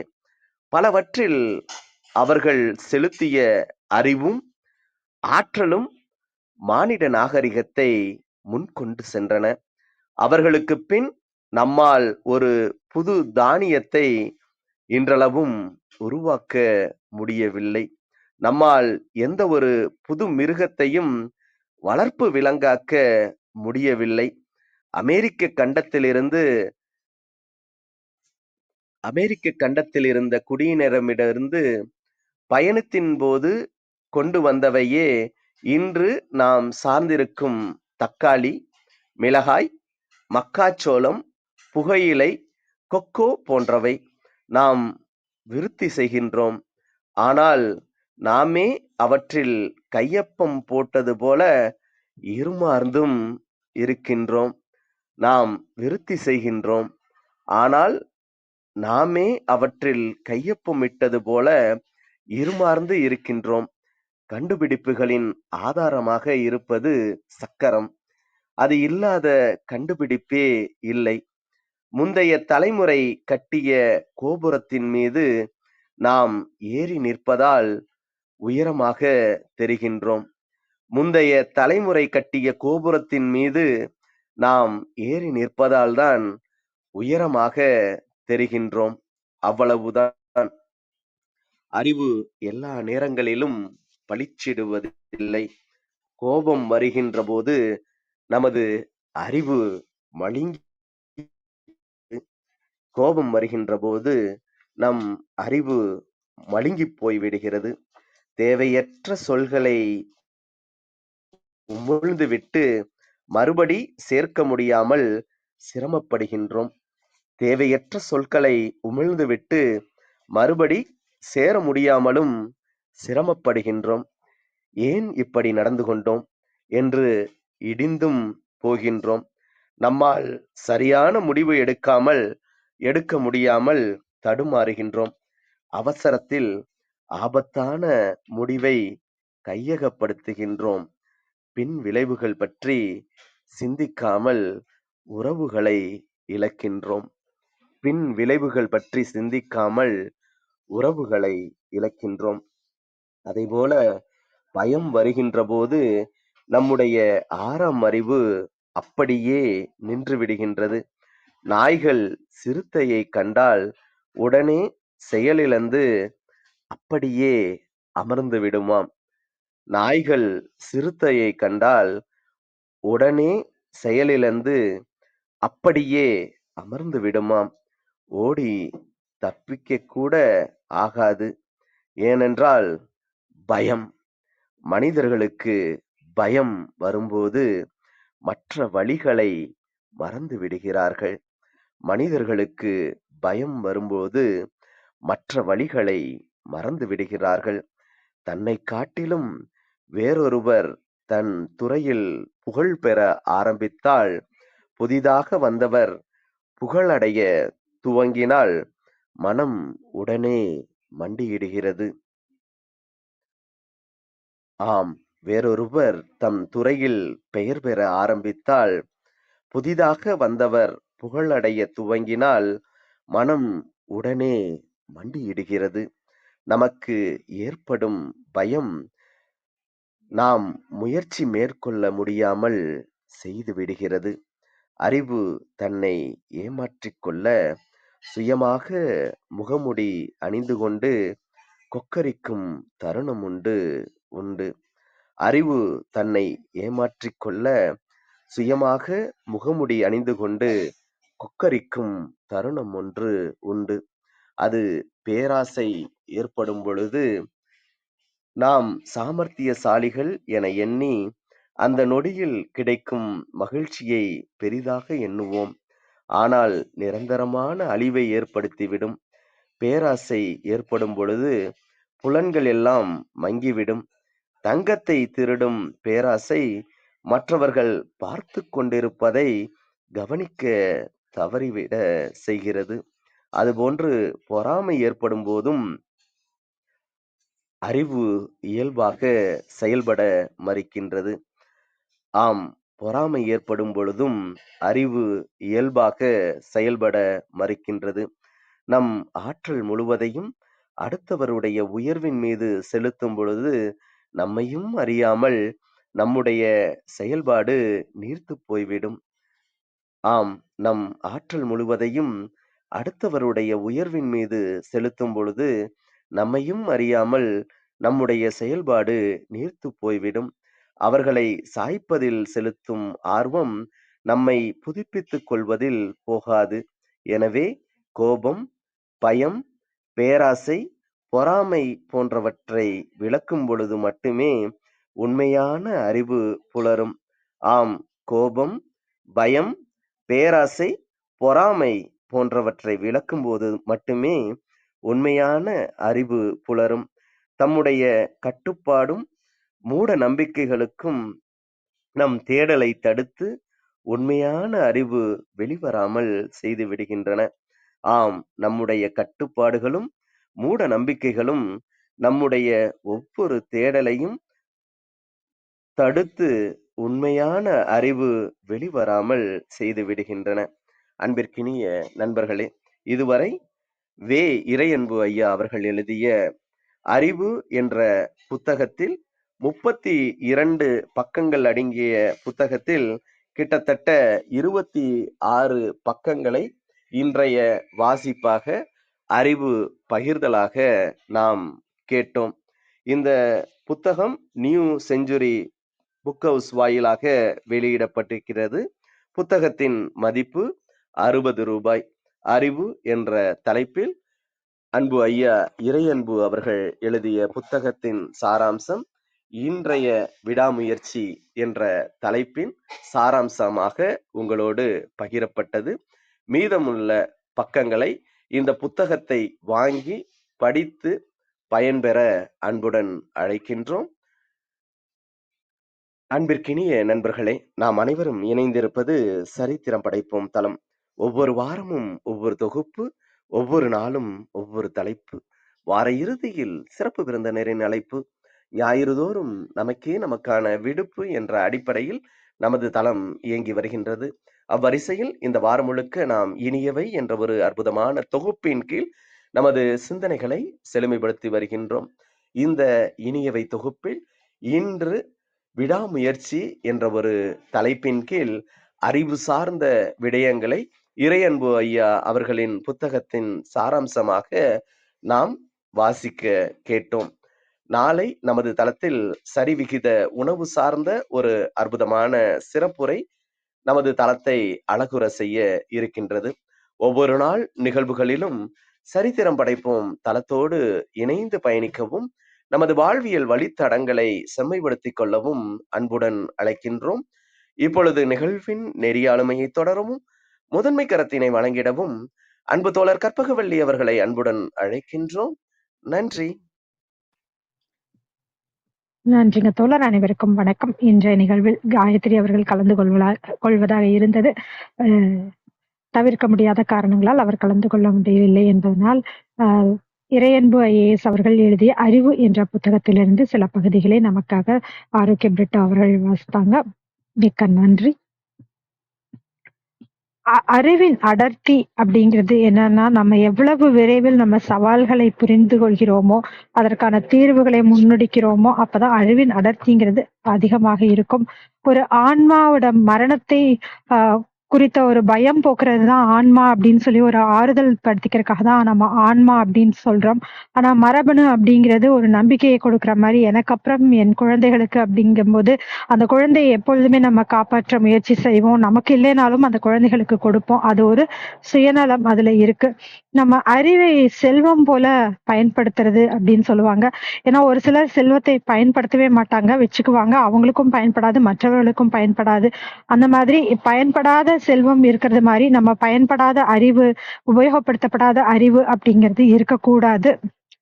கார் ஓட்டுறது, சுளுக்கெடுக்கிறது, இந்த மாதிரியான விஷயங்கள் நிறைய திறன்கள் நிறைய பேருக்கு இருக்கும். ஆனா ஒரு சிலருக்கு ரொம்ப அறிவார்ந்தவங்களா இருப்பாங்க, மிகப்பெரிய அறிவாளின்னு சொல்லுவாங்க. ஆனா அவங்களுக்கு அந்த கழுத்துப்பட்டை கூட முடிச்சு போட தெரியாது. ஆனா அவங்க எந்த பிரச்சனையாக இருந்தாலும் 5 நிமிடத்தில் ஒரு தீர்வு சொல்லக்கூடிய ஆளாக இருப்பார்கள். அறியாமை அப்படிங்கிறது விலக விலக அறிவு அப்படிங்கிறது அதிகமாயிக்கிட்டே இருக்கும். ஏன்னா அறிவு அப்படிங்கிறது நிலையானது இல்லை, மேம்படக்கூடியது. ஆங்கிலம் நல்லா பேசுறதுதான் அறிவு, இல்ல கணிதம் சரியா போடுறதுதான் அறிவு அப்படிங்கிறது கிடையாது. ஒரு விஷயத்துல மட்டும் நிறைய ஒரு நிபுணத்துவம் இருக்கிறது ஒரு பயன் இல்லாம போயிடும். ஏன்னா எல்லாவற்றையுமே சுமாரா தெரிஞ்சு வச்சிருந்தாதான் நடைமுறை வாழ்க்கைய நம்ம சுலபமா ஒரு லாபமா மாற்ற முடியும். அறிவு என்பது நம்ம சுற்றி நடக்கிறதை எல்லாத்தையும் தொடர்புபடுத்தி பார்க்கக்கூடியதாக, நம் வாழ்க்கைக்கு பயன்படக்கூடியதாக இருக்க வேண்டும். படிப்புல தங்கப்பதக்கம் வாங்குறவங்க கூட நிறைய அறிவோட இருப்பாங்களா அப்படின்னா சொல்ல முடியாது. அவங்களால போய் ஒரு போர் சூழ்நிலையில சரி செய்ய முடியுமா அப்படின்னா முடியாது. அந்த 2 தரப்புக்கும் நியாயம் என்னவோ அதெல்லாம் பார்த்து தீர்வு சொல்றவங்களால தான் அந்த விஷயத்த சரியாக அணுக முடியும். இதுக்கு நெறைய படிச்சிருந்தா மட்டும் முடியுமான்னா முடியாது. நெறைய படிச்சிருந்தாலும் ஒரு சிலருக்கு பேச வராது. யார் மனதும் புண்படாத மாதிரி எடுத்து பேசுறவங்க தான் அறிவாளிகள். நீதிமன்றத்துல பேசுறது ஒரு வகை இருக்கும். இந்த மாதிரி பல விதங்களில் பேசுவது கூட ஒரு பல வகையான ஒரு அறிவுன்னு சொல்லலாம். ஒரு கல்யாணத்துக்கு போறோம்னா, அங்க நம்மள சரியா கவனிக்கிறாங்களா? அப்படிங்கிறது கூட ஒரு அறிவு தான். நம்ம எப்படி உணர்ச்சிகள ஒழுங்குபடுத்துவோம் அப்படின்னு யோசிக்கணும். அது கூட ஒரு அறிவு தான். ஏன்னா, நெறைய பேர் எதற்கெடுத்தாலும் உணர்ச்சி வசப்பட்டு அழுகுறது, இல்ல ஒரு மதிப்பெண் வாங்கல அப்படின்னா கூட தவறான முடிவுகள எடுக்கிறது, இந்த மாதிரி ரொம்ப உணர்ச்சி வசப்பட்டவர்களாக இருப்பார்கள். ஒரு சிலர் ஒரு அணுகுண்டே குடுத்தா கூட சாப்பிட்டுட்டு கம்முனு இருப்பாங்க. இல்லன்னா மலை போன்ற துன்பம் வந்தாலும் அவங்க ரொம்ப அ அலுங்காம அதை எப்படி சரியா கையாளணும் அப்படிங்கிறதுல ரொம்ப நிபுணத்துவம் பெற்றவர்களாக இருப்பாங்க. ஒரு மன அமைதி இருக்கும். நம்ம சுற்றுச்சூழலை ரொம்ப இந்த காலகட்டங்களில் மாசுபடுத்தி வருகிறோம். அதை சரி செய்வது கூட ஒரு அறிவு தான். அறிவு அப்படின்னா, அது எல்லா நேரங்களிலும் வெற்றி பெறுகிறதா அப்படின்னா இல்ல. நமக்கு ஒரு உழைப்பு சேரணும். அந்த உழைப்பும் சேரும்பொழுது, அந்த அறிவு நம்ம இன்னும் மேம்படும். நம்மளோட படைப்பு வெற்றி பெறாம போனாலும் நம்மள அத பத்தி கவலைப்பட வேண்டாம். ஆனால் அடுத்தவர்களோட அறிவ நம்ம திருட்டுத்தனமாக எடுத்து அத உபயோகப்படுத்தக் கூடாது. நம்ம அறிவை அதிகமாக ஆற்றல் மிகுந்ததாக ஆக்கக்கூடிய வயது அப்டின்னா, அது 15 வயது. அந்த வயதுல சரியான பாதையை தேர்ந்தெடுக்க வேண்டும் குழந்தைகள். நம்ம பெற்றோர்கள் நேரான பாதையை அவர்களுக்கு காட்டணும். அதிக நேரம் குழந்தைகளுடன் செலவிடணும். தீய வழிகள் எது, போதை பழக்கங்கள் இந்த மாரியான விஷயங்களில் அ செ செல்லக்கூடாது அப்படிங்கிறத நம்ம எடுத்து சொல்லணும். இத கண்டிப்பான முறையில் சொல்லக்கூடாது. ஒரு அன்போட, அரவணைப்போட சொல்லணும். நோக்கம் சார்ந்த வாழ்வு அப்படிங்கிறது ரொம்ப முக்கியம் அப்படிங்கிறத அவங்களுக்கு எடுத்து சொல்லணும். அதிக பட்டங்கள் வாங்கியவர்கள்லாம் அறிவாளிகளா அப்படின்னா இல்ல. யாரும் பயணிக்காத வழியில் பயணித்தால், அந்த ஒரு ஆராய்ச்சி பண்ணி குடுத்தா, அது கூட ஒரு அந்த மாதிரி பண்றது தான் ஒரு உபயோகமான அறிவாக இருக்கும். பேருக்கு பின்னால நெறைய பட்டங்கள் நெறைய பேர் போட்டுக்குவாங்க. அவங்க தங்களை அறிவாளிகளாக காட்டிக்கொள்ள முயற்சி எடுக்குறாங்க. ஆனா உண்மையான அறிவாளிகள் தாங்கள் அறிவாளிகள் என்பதை ஒருபோதும் காட்டிக்கொள்வதில்லை. ஆசிரியர்கள் சில சமயம் குழந்தைகளுக்கு "உனக்கு எதுவுமே வராது, படிப்பே வராது" அப்படின்லாம் சொல்லுவாங்க. அது அந்த பிஞ்சு மனங்களை பாதிக்கக்கூடியதாக கூட மாறிவிடலாம். அ உ உண்மையிலேயே ஆசிரியர் அவர்கள் சில நேரம் அந்த குழந்தைகளை ஒரு ஊக்குவிக்கிறதுக்காக கூட அதை சொல்லலாம். சொல்லும்போது அவங்க படிச்சிட மாட்டாங்களா அப்படின்னு கூட சொல்லலாம். ஆனால் அந்த குழந்தைகளுக்கு அது ரொம்ப ஒரு ஆழமான காயமாக கூட மாறும். அதனால அந்த குழந்தைகள சரியாக வழிநடத்துறது பெற்றோர், ஆசிரியர் இருவரோட பொறுப்பு அப்படின்னும் சொல்லலாம். சில நிறுவனங்களில் ஒருவரே எல்லா முடிவுகளையும் எடுப்பர். ஆனா, பலதரப்பட்ட மக்கள் அவங்களோட நிபுணத்துவம் இதெல்லாம் பல அறிவு இப்படி சேரும்போது தான் அந்த நிறுவனம் சிறப்பாக இருக்கும். எல்லா பிரிவினரோட அறிவையும், திறனையும் உபயோகப்படுத்தணும். அப்பதான் அந்த நிறுவனத்திற்கு நல்லது. யார் கண்டுபிடித்தார்கள் அப்படின்னே தெரியாத பல கருவிகளை நம்ம இன்னைக்கு உபயோகப்படுத்திட்டு வரோம். அந்த கருவிகள் அதாவது நம்ம முன்னோர்கள் பல ஆண்டு வருடங்களுக்கு முன்னாடி கருவிகள் தான் இன்னைக்கு துப்பாக்கியாக பரிணாம வளர்ச்சி அடைந்திருக்கிறது. அந்த மாரி பல விஷயங்கள் நம்ம முன்னோர்கள் கண்டுபிடித்தது, யார் கண்டுபிடித்தது என்று தெரியாததை நம்ம இன்றைக்கு ஒரு நவீனப்படுத்தி உபயோகப்படுத்திக்கிட்டு இருக்கோம்.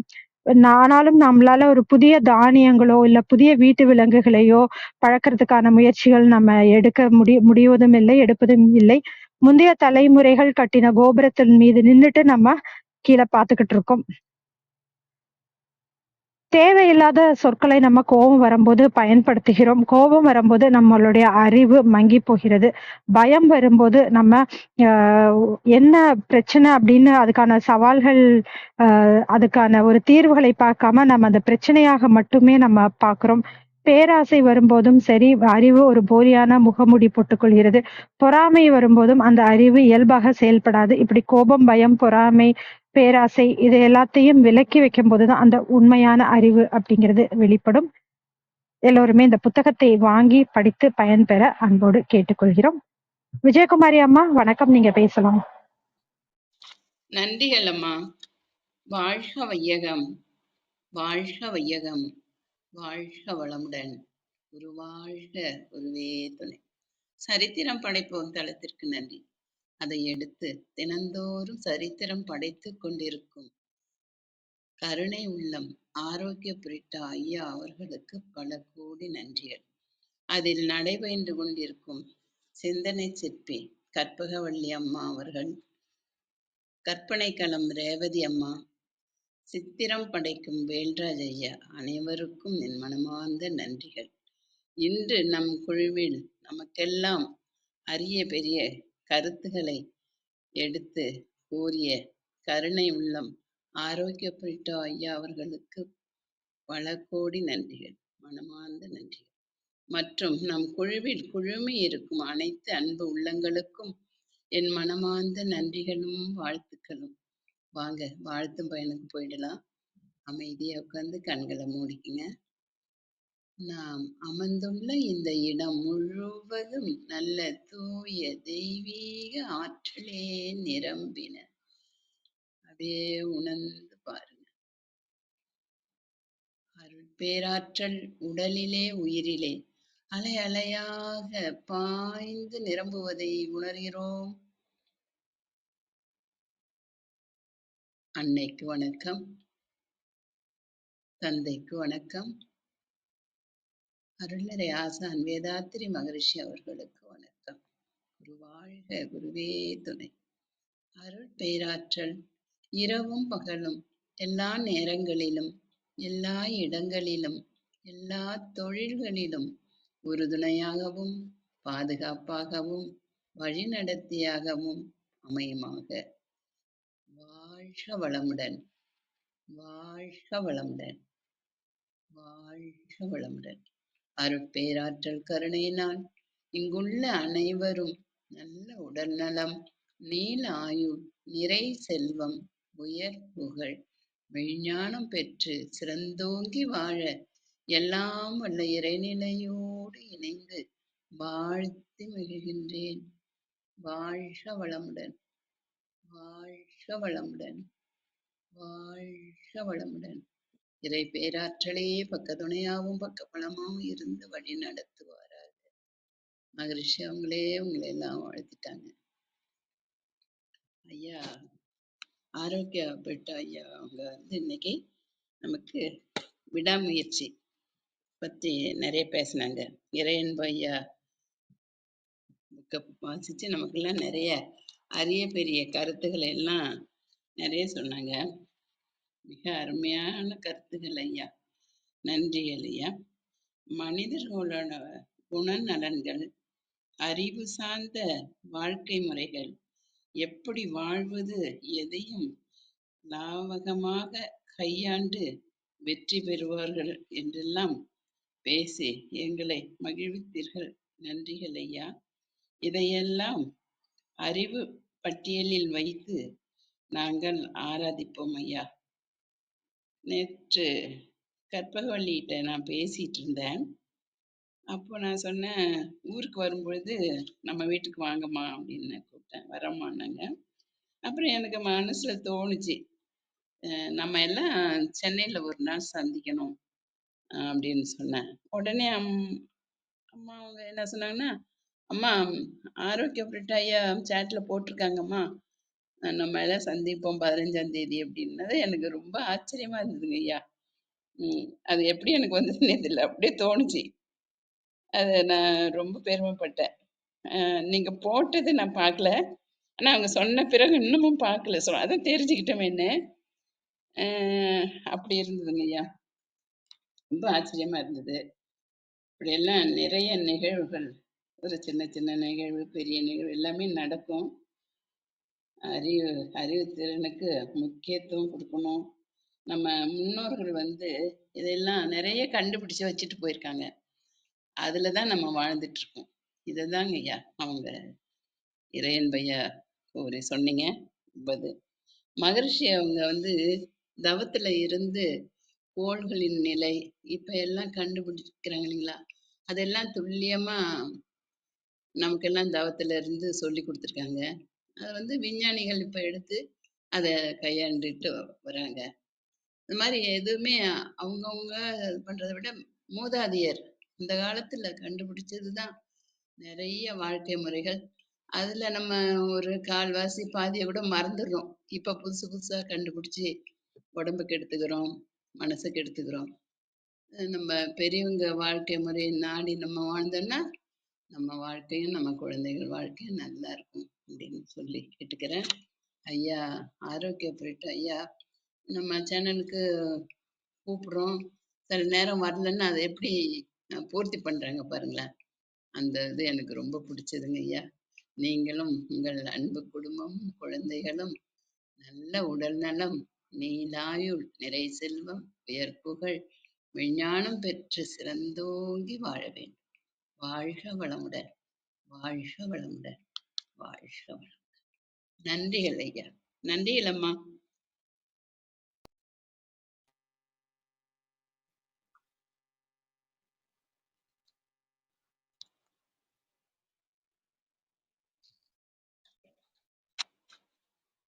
ஆம். நன்றிங்கம்மா. உங்கள் அன்பான வாழ்த்துக்கும் கருத்துக்களுக்கும் மிக்க நன்றி. விந்தியா கௌரி அம்மா வணக்கம், நீங்க பேசலாம்.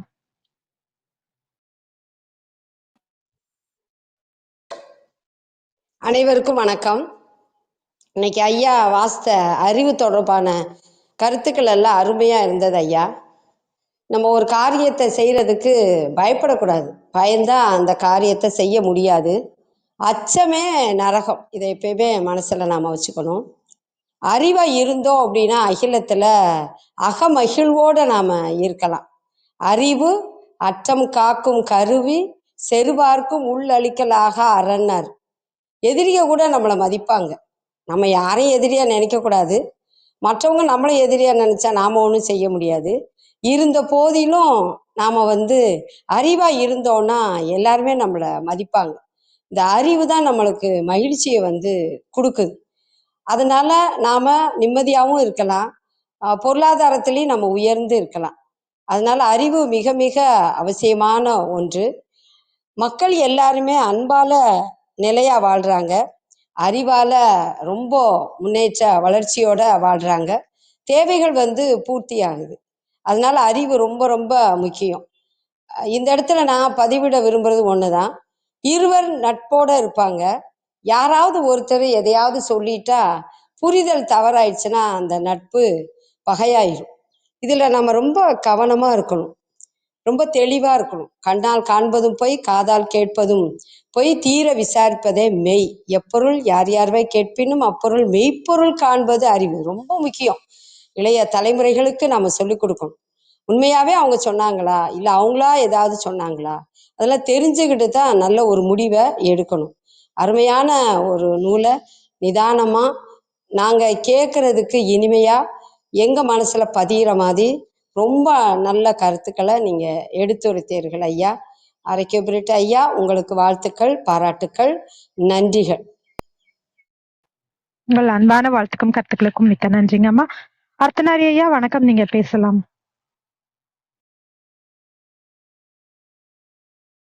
வணக்கம். உண்மையிலே பிரிட்டோ ஒரு வித்வான் அப்படிங்கிறது தான். அந்த காலத்துலலாம் மிகப்பெரிய பேரறிவாளர்களை வித்வான் அப்படின்னு சொல்லுவோம். அது 3 விஷயம் சொல்லுவாங்கங்க. Reading makes a full man. Reading அப்படின்னா வாசிக்கிறது, எப்போதும் வாசித்து கொண்டே இருப்பது.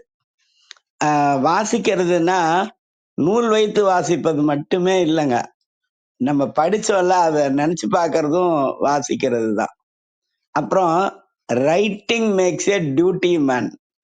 இந்த படிச்சதை குறிப்பு எடுக்கிறோம் பாருங்க, இந்த குறிப்பிலேயே 2 இருக்கு. மேக்கிங் நோட்ஸ், டேக்கிங் நோட்ஸ் அப்படின்னு 2 இருக்கு. மேக்கிங் நோட்ஸ்னா சொல்றது அப்படியே எழுதுறது, டேக்கிங் நோட்ஸ்னா அதை சுருக்கமா எடுக்கிறது. அதுக்கப்புறம் speaking makes a ready man. பேச தெரிந்தவன் எப்போதும் எதையும் சமாளிப்பதற்கு தயாரா இருப்பான். நான் ரெடி, நீ ரெடியா அப்படின்னு கேட்குற மாதிரி இருப்பாங்களாம். அது மாதிரி 3 தகுதிகளும் பொருந்தியவர் நம்முடைய பிரிட்டோ அவர்கள், வித்வான். அந்த இப்பெல்லாம் நம்ம வீட்டுல தொலைக்காட்சி பெட்டியோட ஆதிக்கம் அதிகமாயிடுச்சு. அதனால பாதிக்கப்பட்டது வானொலி தான். அந்த காலத்துல வானொலியில, ரேடியோ ஸ்டேஷன்ல யாராவது ஒரு சிறந்த ஆர்டிஸ்ட் கலைஞர்களை கூப்பிட்டுருப்பாங்க. ஆனா அவங்க வராம போயிடுவாங்க. வரலன்னா அங்கேயே வயலின், வீணை, இதெல்லாம் வாசிக்கிறதுக்கு அங்கேயே ஆட்கள் இருப்பாங்க. அவங்களுக்கு பேரு நிலைய கலைஞர்கள்னு பேரு. சொல்லும்போது நிலைய வித்வான் அப்படின்னு சொல்லுவோம். அது மாதிரி இங்கேயே இருக்கக்கூடிய கலைஞராக இருக்கிறார்கள். ஔவையார் சொல்லுவாங்க, எம்முளும் ஒருவன் உளன். ஒருவன்னா ஒப்பற்றவன் அப்படின்னு அர்த்தம்.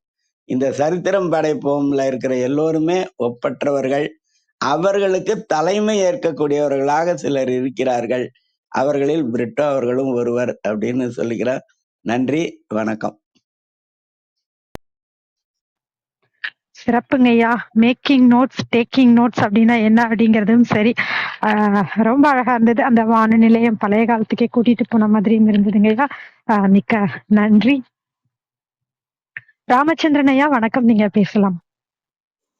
அம்மா வணக்கம். சரித்திரம் படைப்போம் தளத்தின் அன்பு உறவுகள் அனைவருக்கும் இனிய காலை வணக்கம். இன்று அறிவு என்ற தலைப்பில் நம்மிடம் அற்புதமாக உரை நிகழ்த்திய அன்பு சகோதரர் பிரிட்டோ ஐயா அவர்களுக்கு நன்றிகளும் வணக்கங்களும் வாழ்த்துக்களும். இதற்கு உதாரணமாக, அதாவது இன்றைய சூழ்நிலை சமாளிக்கக்கூடிய அந்த ஆற்றல் மிகு அறிவு படைத்த ஐயா அவர்களே இதற்கு உதாரணம். அவர்களுக்கு வாழ்த்துக்கள் மீண்டும் ஒரு முறை. அற்புதமாக இந்த அறிவு தொடர்பான ஐயா நிகழ்த்திய இன்றைய இறையன்பு அவர்களுடைய அந்த புத்தகத்தினுடைய சாராம்சத்தை அற்புதமாக அந்த நேரம் கரெக்ட் சரியாக அந்த 50 நிமிடங்களுக்குள் வாசித்து நம்மையெல்லாம் அந்த அறிவு தொடர்பான அந்த நிகழ்ச்சிக்கு கொண்டு சென்றமை மிகவும் சிறப்பு. ஐயா அவர்களுடைய அந்த புத்தகம் வாசிப்பில் ஒரு விஷயம் சொன்னார். பெற்றோர்கள் அவர்களுடைய பெற்றோர்கள் தன்னுடைய குழந்தைகளை எப்படி அவர்கள் விருப்பத்திற்கு படிக்க வேண்டும் என்று வற்புறுத்தி சில விஷயங்களை முன்னெடுக்கிறார்கள். அதை தவிர்ப்பது தொடர்பான சில விஷயங்கள் சொன்னார். இப்போ இந்த காலகட்டத்தில் பிள்ளைகளை மருத்துவராக்க வேண்டும் என்ற ஒரு பெரிய ஒரு நிகழ்வு நடந்து கொண்டிருக்கிறது. அந்த நீட் போன்ற அந்த நுழைவுத் தேர்வுகளுக்கு அவர்களை வற்புறுத்தி, விருப்பமில்லாத குழந்தைகளை வற்புறுத்தி தொந்தரவு செய்து அவர்கள் பல இன்னல்களுக்கு ஆளாகக்கூடிய சூழ்நிலை பார்க்கிறோம். இப்படிப்பட்ட நிலைகள் மாற வேண்டும். இப்படி இன்றைய பொழுதை அற்புதமாக சமாளித்து நம்மையெல்லாம் அறிவு என்ற அந்த நிலைக்கு கொண்டு சென்ற ஐயா அவர்களுக்கு நன்றி. மேலும் அறிவு திருக்கோயில் என்ற ஒரு வேதாத்ரி ஐயா அவர்களுடைய அறிவு திருக்கோயில் என்ற ஒரு அந்த அமைப்பை பற்றி அம்மா விஜயா அம்மா அவர்கள் ஒரு கடைசியில சில நிமிடங்கள் உரையாற்ற வேண்டுமாய் கேட்டுக்கொள்கிறேன். வாய்ப்பிற்கு நன்றி. வாழ்க வையகம், வாழ்க வளமுடன். உங்கள் அன்பான வாழ்த்துக்கும் கருத்துக்களுக்கும் மிக்க நன்றிங்கய்யா. காசி ஆறுமுகம் வணக்கம், நீங்க பேசலாம். அனைவருக்கும் இனிய காலை வணக்கம். எப்பெல்லாம் வந்து நம்மளுக்கு சிறப்பு விருந்தினர்கள் வரலையோ அன்னைக்கு நம்மளுக்கு கூடுதல் விருந்து தான் கிடைக்குது. ஸோ அது மாதிரி தான் இன்றைக்கும் வந்து சகோதரர் ஆரோக்கிய பிரிட்டோ அவர்களுடைய அந்த இறையன்போட அறிவு என்ற புத்தகத்திலிருந்து அவருடைய அந்த சாராம்சத்தை பற்றி சொல்லியிருந்தது. அறிவு வந்து நம்ம எந்த மாதிரிலாம் இருக்கும், நம்மளுக்கு வந்து அறிவு உள்ளவங்க எப்படி நடந்துக்குவாங்க, அறிவு இல்லாதவங்க எப்படி நடந்துக்குவாங்க, சில பேர் வந்து தனக்கு அறிவு இருக்குன்னு காட்டிக்கிறதுக்கு என்னமா பிரயத்தனம் பண்ணுவாங்க, அந்த மாதிரிலாம் வந்து அதிகமாக சொல்லியிருந்தாரு. ஏன்னா அறிவுக்கு முக்கிய காரணமே அடக்கம் தான் அப்படிங்கிறது அந்த இதில் இருந்து குறிப்பாக நம்ம தெரிஞ்சுக்கிட்டோம். என்றைக்குமே அறிவுள்ளவங்க வந்து எனக்கு அறிவு இருக்குன்ட்டு வெளிப்படுத்த மாட்டாங்க. அது எந்த ஒரு பட்டங்கள் இருந்தால் கூட அதை நம்மளுக்கு அடையாள அட்டையில் போட்டுக்கிறது அந்த மாதிரி பண்ண மாட்டாங்க. ஏன்னா அவங்களோட செயல்கள் மூலமாக தான் அது வெளிப்படும் அப்படிங்கிற மாதிரிலாம் ஏகப்பட்ட தகவல்கள் வந்து சொல்லியிருந்தாங்க. எனக்கு கொஞ்ச நாளாக வந்து நான் வேற ஒரு இதில் கவனம் செலுத்துகிறேன். காலையில் வந்து வர்றதுக்கு கொஞ்சம் பிரச்சனையாக இருக்குது. சரி, இன்னைக்கு இவர் பேசுகிறத கேட்கணும் அப்படிங்கிறதுக்காக தான் ஃபுல்லாக இருந்து சரி கேட்டுட்டு அந்த கருத்துக்களையும் சொல்லிட்டு போகலாம் அப்படின்ட்டு இருந்தேன். மிக்க நன்றி. அவைக்கும் நன்றி. அப்பப்போ நேரம் கிடைக்கும் போது நான் கலந்துக்கிறேன். நன்றி. மிக்க நன்றிங்க காசி ஆறுமுகம். நிச்சயமா நேரம் கிடைக்கும் போது கலந்துக்கோங்க. அருள் செய்யர் சார் வணக்கம், நீங்க பேசலாம். வணக்கம். வணக்கம், அனைவருக்கும் இனிய காலை வணக்கம். இந்த மந்த் ரெண்டுனால கொஞ்சம் நைட்டு லேட்டாக படுக்கிறேன். 2 மணிக்கும் படுத்தேன். ஆக்சுவலாக வந்து நான் வந்து கலந்துக்கலாம்னு நினச்சிருந்தேன். சார் சொல்லியிருந்தாரு. என்னால கலந்துக்க முடியல பொறுத்தருக சகோதரர். பட் இருந்தாலும் இறையன்பே வந்து அந்த புத்தகத்தை வாசிச்ச மாதிரி தான் இருந்தது. அவ்வளவு அருமையா அறிவு சார்ந்த கருத்துக்கள் அவர் அழகா வந்து அந்த புத்தகத்துல அருமையா இருக்கு. எனக்கு ரொம்ப கவர்ந்தது என்ன அப்படின்னா ஆஹ் பொறாமை, பேராசை, பயம் இந்த மாதிரிலாம் இருந்தாலே அந்த அறிவு அறிவு வந்து நமக்கு ஆறாவது அறிவு வேலை செய்யாது. இப்ப நம்ம அறிவு வந்து மனப்பாடம் பண்ணி அதை எக்ஸாம் எழுதி பாஸ் பண்ணி பட்டம் வாங்குறது மட்டும் அறிவு கிடையாது. நல்ல நேர்மறையான எண்ணங்களை வந்து வளர்த்துக்கிட்டு மற்றவங்களை பாதிக்காத அளவுக்கு நம்ம ஏற்பட்டு அதுதான் அறிவு. இப்போ வந்து அறிவு படிப்பு ஏட்டுக்கல்வி மட்டும் அறிவு கிடையாது. நம்முடைய வாழ்க்கை முறை, அணுகுமுறை அதுதான் அறிவு அப்படிங்கிற ஒரு வாக்கியம் எனக்கு ரொம்ப மனசை கவர்ந்தது. நல்ல புத்தகம், அருமையா இருந்தது. அரிசி பிரிட்டோ சோழருக்கு நன்றி, வாழ்த்துக்கள். எனக்கு அவர் வாசிக்க அவர் இறையன்பு நேரடியா வந்து சொல்ற மாதிரி அளவுக்கு அவ்வளவு நிதானமா பொறுமையா மற்ற இந்தியா சொன்ன மாதிரி அப்படியே காதுக்கு இனிமைங்க அவ்வளவு அருமையா இருந்தது. நன்றிகள் சகோதரர். மிக்க நன்றி. நீங்க சொன்ன மாதிரி இறையன்பு அவர்கள் நம்ம கூட அடிக்கடி பயணிக்கிற மாதிரி, நமக்கு நம்ம குழுவுல நம்ம கூடயே பயணிக்கிற மாதிரி ஒரு உணர்வு அவரோட புத்தகங்கள பார்க்கும்போது மிக்க நன்றி. வேறு யாருக்காவது கருத்துக்கள் இருந்தா பகிரலாம். விஜயம்மா, நீங்க பேசுறீங்களா? அறிவு திருக்கோவில் பற்றி. வாழ்க வளமுடன்மா. ஐயா ராமச்சந்திரன் ஐயா அவங்க அன்னைக்கு ஒரு நாள் கூட கேட்டாங்க, சொன்னேன். அதை எல்லாருக்கும் சொல்லணும்னு அவருடைய ஆசையை பாருங்க. இப்போ மகரிஷி ஐயா அவங்க அறிவுக்கே திருக்கோயில் கட்டிட்டு போயிட்டாங்க. இதுதான் உண்மை. அவருடைய கருத்துகள் நிறைய நிறைய நிறைய கருத்துகள் நிறைய அந்த தளத்துல பேசணும்னு ஒரு ஆவலம் இருக்கும் எனக்கு. அதையெல்லாம் எடுத்து சொல்லணும்னு இது. இப்ப வந்து விக்கிரகங்கள் வச்சு நிறைய கோவில் கட்டுறாங்க. நம்ம அங்க போறோம், சாமி கும்பிடுறோம். இங்க என்ன இருக்குது? அரிய திருக்கோயில்ல என்ன இருக்கு? அங்க ஒண்ணும் விக்கிரகம் இல்லையே, அதுல என்ன கோவில்ன்றாங்க அப்படின்னு எல்லாரும் சிந்திப்பீங்க. அங்கதாங்க உண்மையான இறைநிலை, அந்த அறிவு பெட்டகம் இருக்கு. அதை நாங்க எல்லாரும் மன்றத்துல இருக்கிறவங்க அனைவரும் நாங்க உணர்ந்திருக்கிறோம். அதன்படியும் வாழ்ந்துட்டு வரோம். இந்த அறிவு இப்ப நம்ம கோயிலுக்கெல்லாம் போனா சாமி கும்பிடுறோம்னா எப்படி எப்படிலாம் கும்பிடுறோம்னா, சாமி கும்பிடும்பொழுது அடுத்தவங்களுக்கு பின்னாடி இருக்கிறவங்களும் மறைக்க கூடாது, செய்யக்கூடாது. நிறைய விஷயங்கள் இருக்கு. அந்த அபிஷேகத்தை தான் பார்க்கணும். அதுலேருந்து ஆற்றல் வெளிவரும். அதை தான் உணரணும். நம்ம அதையெல்லாம் விட்டுட்டு நமக்கு தெரிஞ்சா போதும் அப்படின்லாம் அந்த நிறைய மனசு வந்து பக்குவப்படலை அந்த இடத்துல. ஆனால் இந்த இடத்துல போனா ஒவ்வொரு நிமிஷமும் அந்த மனசு பக்குவப்பட்டுடுங்க. அந்த அறிவு தெளிவு கிடைக்கும். இதுதான் உண்மை. அந்த அறிவுக்கே ஐயா அவங்க ஆழியார்ல போய் பார்த்தீங்கன்னா ரொம்ப பிரம்மாண்டமான அது.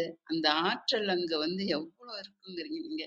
சமயம் கிடைச்சா ஒரு தடவை ஆழியாருக்கு வாங்க. அதுல நாங்க உணர்ந்தது நிறைய நிறைய இருக்கு. அந்த அறிவுன்னா ஐயா நிறைய சொல்லியிருக்காங்க, பாடல்கள் மூலமா உணர்த்திருக்காங்க. அதுல ஒரு பாட்டு பாடுறேன் நானு. உலகிலுள்ள பொறுப்புடைய தலைவரெல்லாம் உயிரறிவை உள்ளுணர்வாய் பெறுதல் வேண்டும். உலகனைத்து நாடுகளின் எல்லை காக்க ஓருலக கூட்டாட்சி வலுவாய் வேண்டும். உலகில் போர் பகை அச்சமின்றி மக்கள் உழைத்துண்டு வளங்காத்து வாழ வேண்டும். உலகமெங்கும் மனிதகுலம் அமைதி எனும் ஒரு வற்றாத நன்னெறி பெற்று துய்ய வேண்டும். இதுதாங்க அறிவு. இந்த அறிவை எல்லாம் எப்படி உணர்த்திருக்காங்க பாடல் மூலியம் பாருங்க. அதே மாதிரி உலகமெல்லாம் பருவமழை ஒத்தபடி பெய்யட்டும், உழவரெல்லாம் தானியத்தை உவப்புடனே பெருக்கட்டும். பல தொழில்கள் புரிகின்ற பாட்டாளி உயரட்டும். பகுத்துணர்வில் தொகுத்துணர்வு பண்பாட்டை உயர்த்தட்டும்.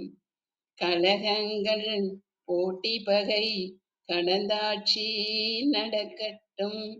கல்லாமை கடன் வறுமை கலகங்கள் மறையட்டும். நலவாழ்வை அளிக்கும் மெய் ஞான ஒளி வீசட்டும். நம் கடமை அறவாழ்வின் நாட்டத்தே சிறக்கட்டும். நம் கடமை அறவாழ்வின் நாட்டத்தே சிறக்கட்டும். நம் கடமை அறவாழ்வின் நாட்டத்தே சிறக்கட்டும். வாழ்க வையகம், வாழ்க வையகம், வாழ்க வளமுடன். குரு வாழ்க, குருவே துணை. இந்த அறிவு தாங்க, இந்த அறிவுக்கு நமக்கு எல்லாருக்குமே அறிவு இருக்கு. ஆனா அந்த அறிவு திருக்கோயிலுக்கு போனோம்னா அந்த அறிவு இன்னும் தெளிவு பெறும். நிறைய மக்களுக்கு நிறைய செய்யணும், நம்ம கத்துக்கிட்டதை எல்லாரும் கொடுக்கணும். நம்மளுக்கு இறைவன் கொடுத்த இயற்கை கொடுத்த பொருள் எல்லாம் எல்லாருக்கும் விநியோகம் பண்ணணும், பகிர்ந்து கொடுக்கணும்.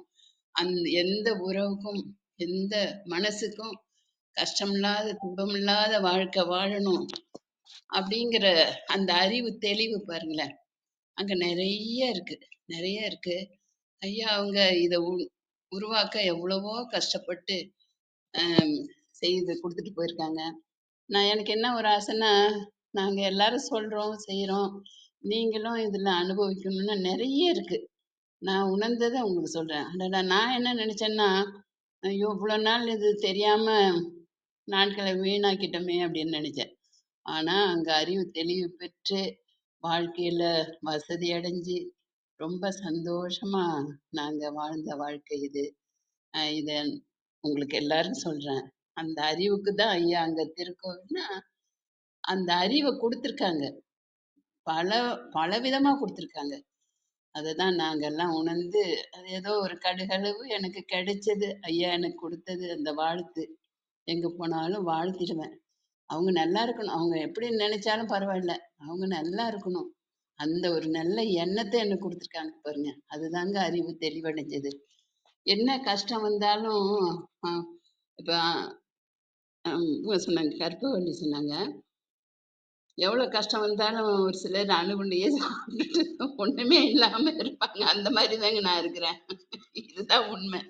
நடக்குதா சரி, அது பாட்டு நடக்கட்டும், நம்ம வாழ வந்திருக்கோம், வாழ்க்கையை சிறப்பா வாழ்வோம். இதுதாங்க அந்த அறிவு தெளிவு, இதுதாங்க அந்த அறிவு திருக்கோயில்ல எனக்கு கிடைச்ச உண்மை. இது எல்லாருக்குமே கிடைக்கும். நீங்களும் இதை அனுபவிக்கணுங்கிறது எனக்கு ரொம்ப ஆசை. நீங்களும் இதுல கலந்துக்குங்க. பக்கத்துல மன்றம் வந்தா போயிட்டு தெரிஞ்சுக்குங்க. ஒரு 13 நாள் கிளாஸ் போயிட்டீங்கன்னா அதுக்கப்புறம் எல்லாமே உங்களுக்கு உணர்வு தெளிவு கிடைக்கும்.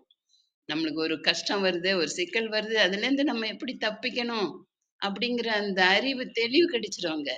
யாரையும் துன்பப்படுத்தாம நம்ம வாழலாம், சந்தோஷமா வாழலாம். இதுதாங்க அங்க இருக்கு. ஐயா அவர்களுக்கு ரொம்ப நன்றிகள் ஐயா. நன்றிகள் அம்மா. வாழ்க வையகம், வாழ்க வையகம், வாழ்க வளமுடன். குரு வாழ்க, குருவே. அம்மா அம்மா ரொம்ப நன்றிங்க அம்மா. உங்களுக்கு தான் நாங்க நன்றி சொல்லணும். அந்த அறிவு திருக்கோயில் பத்தி அம்மா சொன்னதுக்கு ரொம்ப நன்றிங்கம்மா. நன்றி நன்றி. வாழ்க வளமுடன்.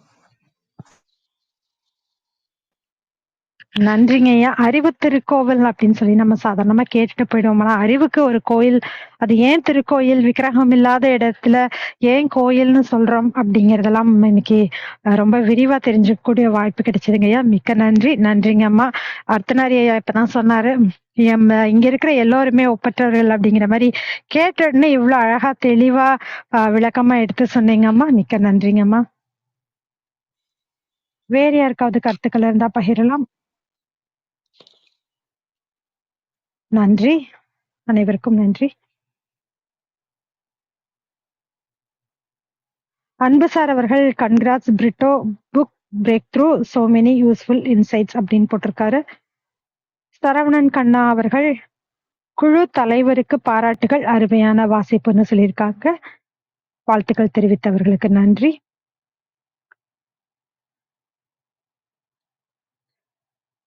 இன்றைய நிகழ்வில் அறிவு என்ற புத்தகம் இறையன்பு அவர்களால் இறையன்பு ஐஏஎஸ் அவர்களால் எழுதப்பட்ட அறிவு அப்படிங்கிற புத்தகத்திலிருந்து நிறைய கருத்துக்கள் இன்று தொடர் ஆரோக்கியம் பிரிட்டோ அவர்கள் நம்மோடு பகிர்ந்து கொண்டார். அவருக்கு மனமார்ந்த நன்றி தெரிவித்துக் கொள்கிறோம். அனைவர் சார்பாகவும் சரித்திரம் படைப்போம் தளம் சார்பாகவும் மனமார்ந்த நன்றி. அவர் சார்பாக அனைவருக்கும் மனதார நன்றி தெரிவித்துக் கொள்கிறோம். பயணத்துல இருப்பதால அவரால் பேச முடியாதனால அவருடைய நன்றிகள் தெரிவிச்சுக்கிறோம். மிக்க நன்றி. பேச்சாளர்களாக கலந்து கொண்டு தங்கள் அன்பையும் வாழ்த்தையும் பகிர்ந்து கொண்ட ஒவ்வொருவருக்கும் நன்றி. தொடர்ந்து பொறுமையாக கவனித்துக் கொண்டிருக்கும் அன்புசார், கலாபம், சங்கர், சர்வஜித், அத்மன், அஜ்மல், ராஜீவ், தளபதி, செல்வமுருகன் அனைவருக்கும் நன்றி. இதுவரை பங்கேற்ற ஒவ்வொரு கவனிப்பாளருக்கும் நன்றி. மறு ஒலிபரப்பு வாயிலாக கேட்கவிருக்கும் அனைவருக்கும் நன்றி. மீண்டும் நாளை காலை 6 மணிக்கு சரிவிகித உணவு என்ற தலைப்பில் விஜயகுமாரி அம்மா அவர்களின் மகள் சாமுண்டீஸ்வரி அவர்களுடைய சிறப்புரை இருக்கிறது. அதில் அனைவரும் கலந்து கொள்ள வேண்டும் என்று அன்போடு கேட்டுக்கொண்டு விடைபெற்றுக் கொள்கிறோம். அனைவருக்கும் நன்றி, அனைத்திற்கும் நன்றி, ஆண்டவனுக்கும் நன்றி. 5, 4, 3, 2, 1 நன்று.